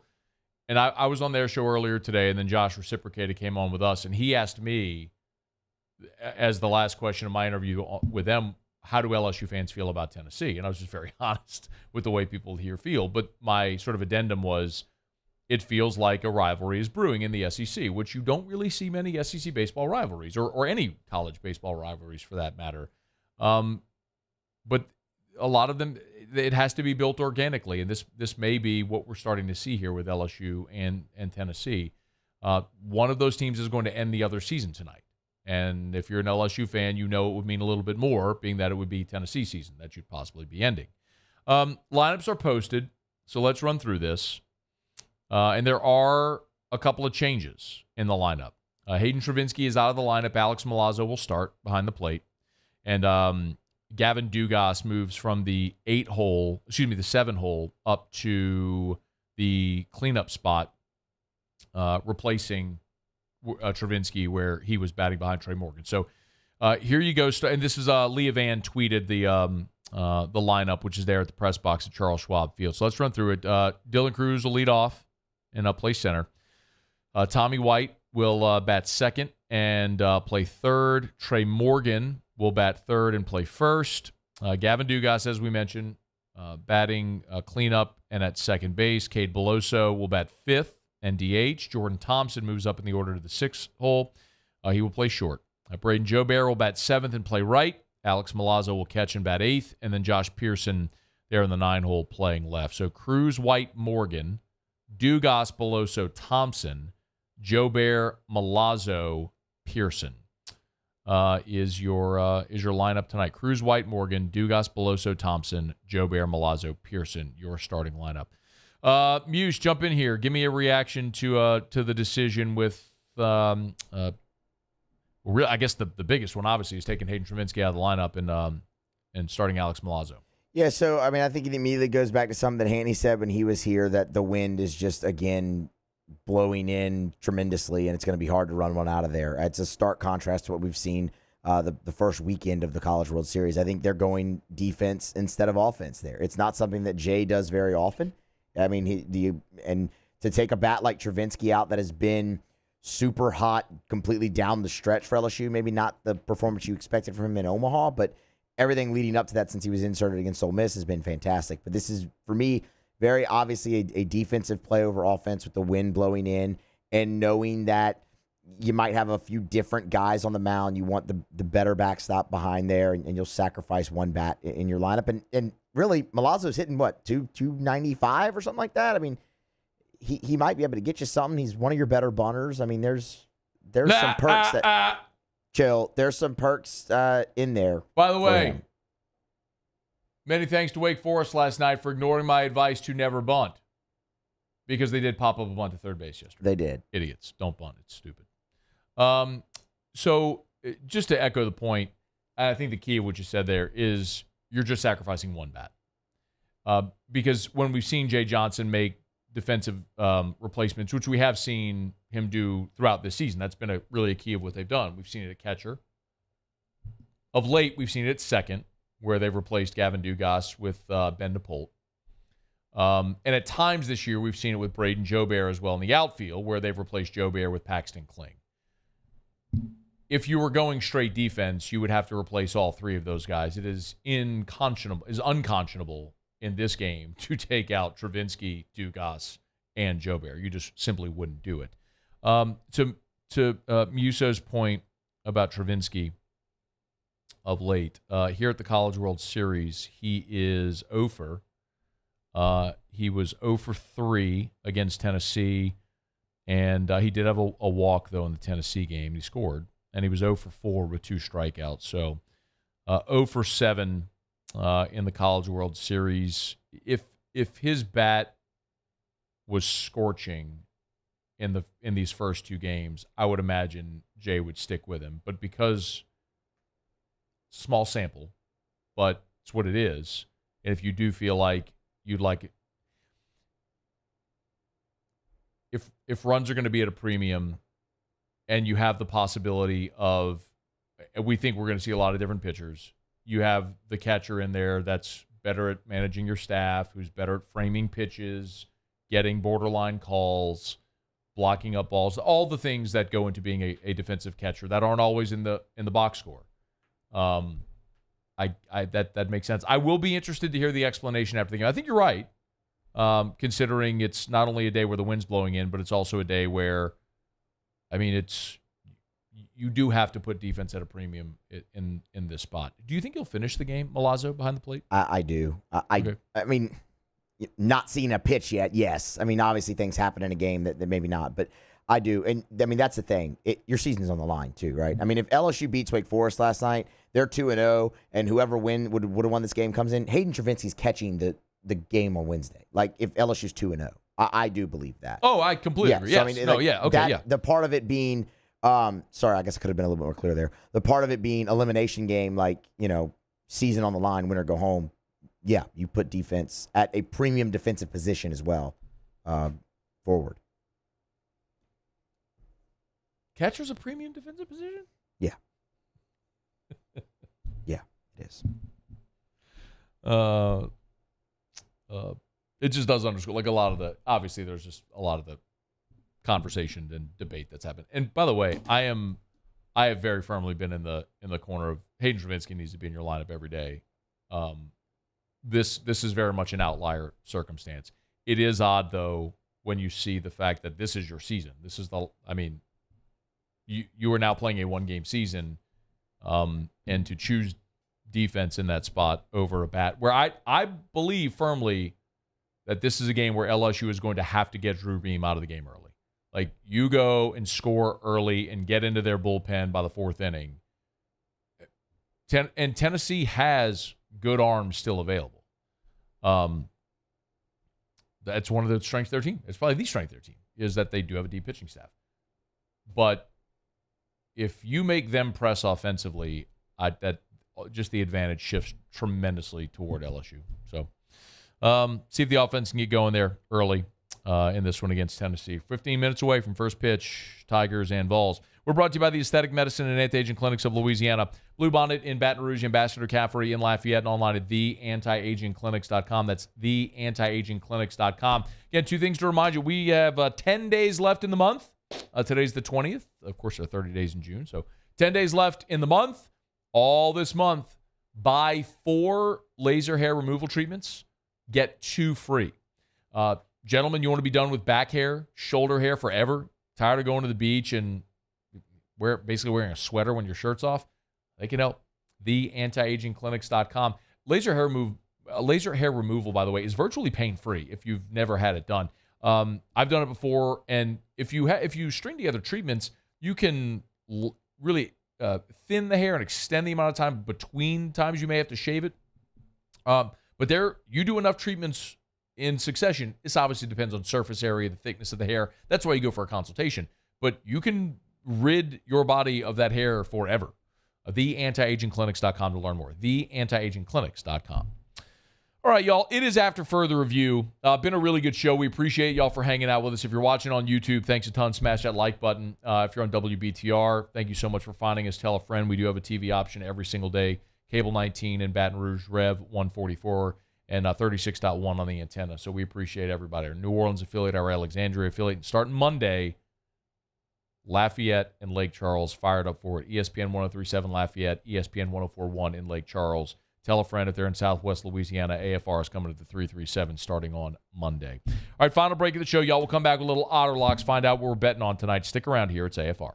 AFR. Love telling you about the Watermark and the Renaissance Hotels. 2 beautiful hotel properties right here in Baton Rouge. I want to stress, man, if you're thinking about maybe a Sunday brunch or a weekend brunch, get downtown to the Gregory inside of the Watermark. The Watermark's gorgeous. If you haven't been, it's worth going because it's a landmark building in Baton Rouge. It's the original Louisiana National Bank building. It was Baton Rouge's first high-rise. It's still there. They've completely renovated the inside, maintaining so much of the architectural integrity of the building while modernizing it. It's gorgeous. And the Gregory in the Watermark is a phenomenal restaurant. Check it out. They have a charcoal oven indoors. So those charcoal aromas just waft through the lobby. It's incredible. You got to check it out. The lobby bar at the Watermark is amazing as well. Remember also, if you're eating at the Gregory, complimentary valet parking. So you don't have to worry about parking downtown. It's the Gregory inside the Watermark downtown.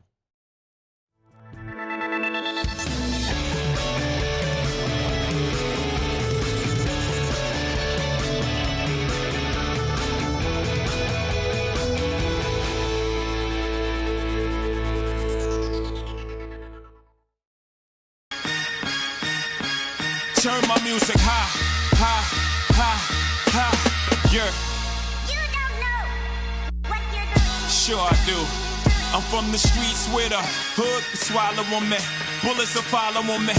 There's so much that you could run the slalom. And cops comb this top to bottom. They say that we are prone to violence, but it's home sweet home. With personalities clash and chrome meets chrome. Prices up and down like it's war. When is a taco more than just a taco? When it's Government Taco. Voted best tacos 3 years in a row by 225 Magazine, Government Taco puts the most delicious spin on tacos the capital area has ever seen. With creative combinations like the Magna Carrot, the Filibuster, or the Steak of the Union. Plus perfect tortilla chips paired with the best salsa and queso you've ever had. And happy hour every day from 3 to 6 p.m. and all day on Thursday. Government Taco, 5621 Government Street. Hey there, little buddy. What's the matter? What's the matter? My windows, siding, and my door. That's what's the matter. Relief Windows can fix all that. I got you. Pop, pop. What's up? Oh my gosh, look! Curb appeal. That's a good-looking neighborhood. ReliefWindows.com. I've been doing business with Luba for 25 years. They're dependable, trustworthy. It's just the attention to detail with our clients. Our folks have years and years of experience. They're highly trained professionals. But many companies have that asset. What I'd like to think makes Luba a bit different is that we use those talents in a way that truly is dedicated to serving the needs of the folks who depend on us. There it is, the extra mile, on the border of expected and extraordinary, for those willing to go further, like vans customized for work or play, with safety and tech to keep you connected, supported by a 5-star sales, service, and finance team, and backed by the 1-star you know. So go the extra mile. It's never crowded, because so few have what it takes to go there. Mercedes-Benz Vans. Gulf Coast Bank and Trust is giving our customers the power to bank anywhere, anytime during this challenging event. And we're right there with you.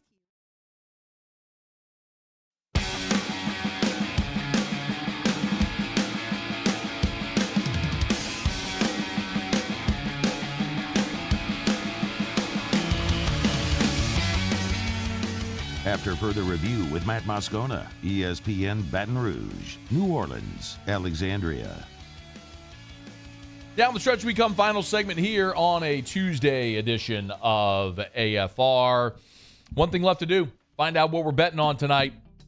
Time for Otter Locks. Otter Locks, presented by Lofton Staffing Services. At Lofton, we put people to work. Call us today at 924-0200 or go to lofton.jobs. So we turn to the one and only, the incomparable and often incomprehensible, the Ottfather himself, Jimmy Otter. How are you? Boom! 3-run homer, Baltimore. There we go. Come on, baby. Look, 2-out, 3-run homer for the Birds, up 4-0. There we go, plus 60. Here we go, Matt. Garrett Cole, you know him, huh? I mean, any chance you could have given us that game if you had it beforehand? Oh, I had to take a nap. Yeah, I know about Garrett Cole. Well, the only good thing going for my Yankees right now. Charlie was on the afternoon shift today, so I had nap shift. So Got it. fresh for the game tonight. Man, you're not going to get Cole as cheap as this often. So Seattle kids, very good, but I mean, minus 10, 15 at home. Give me the Yankees and Garrett Cole. Love it. All right. The next two, the Cubs and the Dodgers. Okay, so we're going to split it up because I'm trying to even out the juice. Cubs are 125, 130 on the money line. Okay. But on the run line, they're plus 130 or so. So kind of half and half with your bet. It's basically even money bet, if it splits. So. All right, so we're going Cubs on the money run line. And money line. Run line and money line. Oh, got it. Okay, got it. Okay, got it. Okay. Same. All right, momentum. Dodgers having a rush shot. Let's Clayton Kershaw slow it down tonight. Kershaw on the road at the Angels. Money line, minus 134. Run line, minus 4.5, plus 123. Okay. LSU-Tennessee tonight. They boosted these lines, these totals up a little bit. Same wind blowing in straight from center, right center. Yep. Another under today. That's 7-2. And for what we were having, 14 home runs through the first 6 games. The last 3, 0 with the flags the flags blowing in from right center and center field. So we're going to stay with that trend tonight, even though it pitched a little bit down the line. Pitching here, LSU-Tennessee under 11.5. Otter, I gave you props, man. Yesterday on this segment, you told us blowing straight in from right center, and in the top of the sixth, Braden Joubert with Cade Beloso on, hit one that off the bat looked really good, but to the warning track in right center that probably any other day in this tournament would have left the yard, but for the wind knocking it down yesterday. So that definitely ended up being a factor in that ball game yesterday. Yeah, we had Ed Service, a veteran head coach from Creighton, close to 20 years on. They play their home games at downtown. And he said, now listen, the ball was popping out more than usual, but, right now with the breeze blowing in, down the line, straight left, straight right, okay, it's okay, but center field and the gaps are going to be very difficult. 1 minute remaining. All right. So we think 11.5 is maybe on account of who's pitching, but so like the under 11.5 in LSU and Tennessee. You got a feeling on we're less than a minute, Otter. You got a feeling on the game itself? I mean, if this kid has the same stuff as he did in Hattiesburg, he's going to be very tough, with the breeze blowing in. But who knows? I mean, game to game, who does? And Cooper has been outstanding. He's been settled in. I think it's going to be a very close game again, sort of a 50-50 game. All right, Otter, we appreciate it, man. We'll listen for you and Handy tomorrow there in Omaha. Thank you, man. We appreciate it. Jimmy with us, and Jimmy and Charles, our coverage in Omaha, brought to you by Rev Business. We appreciate our friends over at Rev for being great partners of ours, letting us bring you that coverage from Omaha all throughout the week. Muse, Paulie, great to have you back. Muse, Paulie, thanks so much. Y'all have a great night. We'll see you tomorrow. AFR. There it is, the extra mile, on the border of expected and extraordinary for those willing to go further, like vans customized for work or play, with safety and tech to keep you connected. Supported by a 5-star sales, service, and finance team. And backed by the 1-star you know. So go the extra mile. It's never crowded because so few have what it takes to go there. Mercedes-Benz Vans. This summer, retirement is a state of mind. Whether it's a mid-morning activity or an early bird special. Grab a Coors Light and chill like you're retired. Gulf Coast Bank and Trust is giving our customers the power to bank anywhere, anytime during this challenging event. And we're right there with you. Our mobile banking app is a smart way to manage your money and time. Gulf Coast Bank and Trust, the bank that cares about you.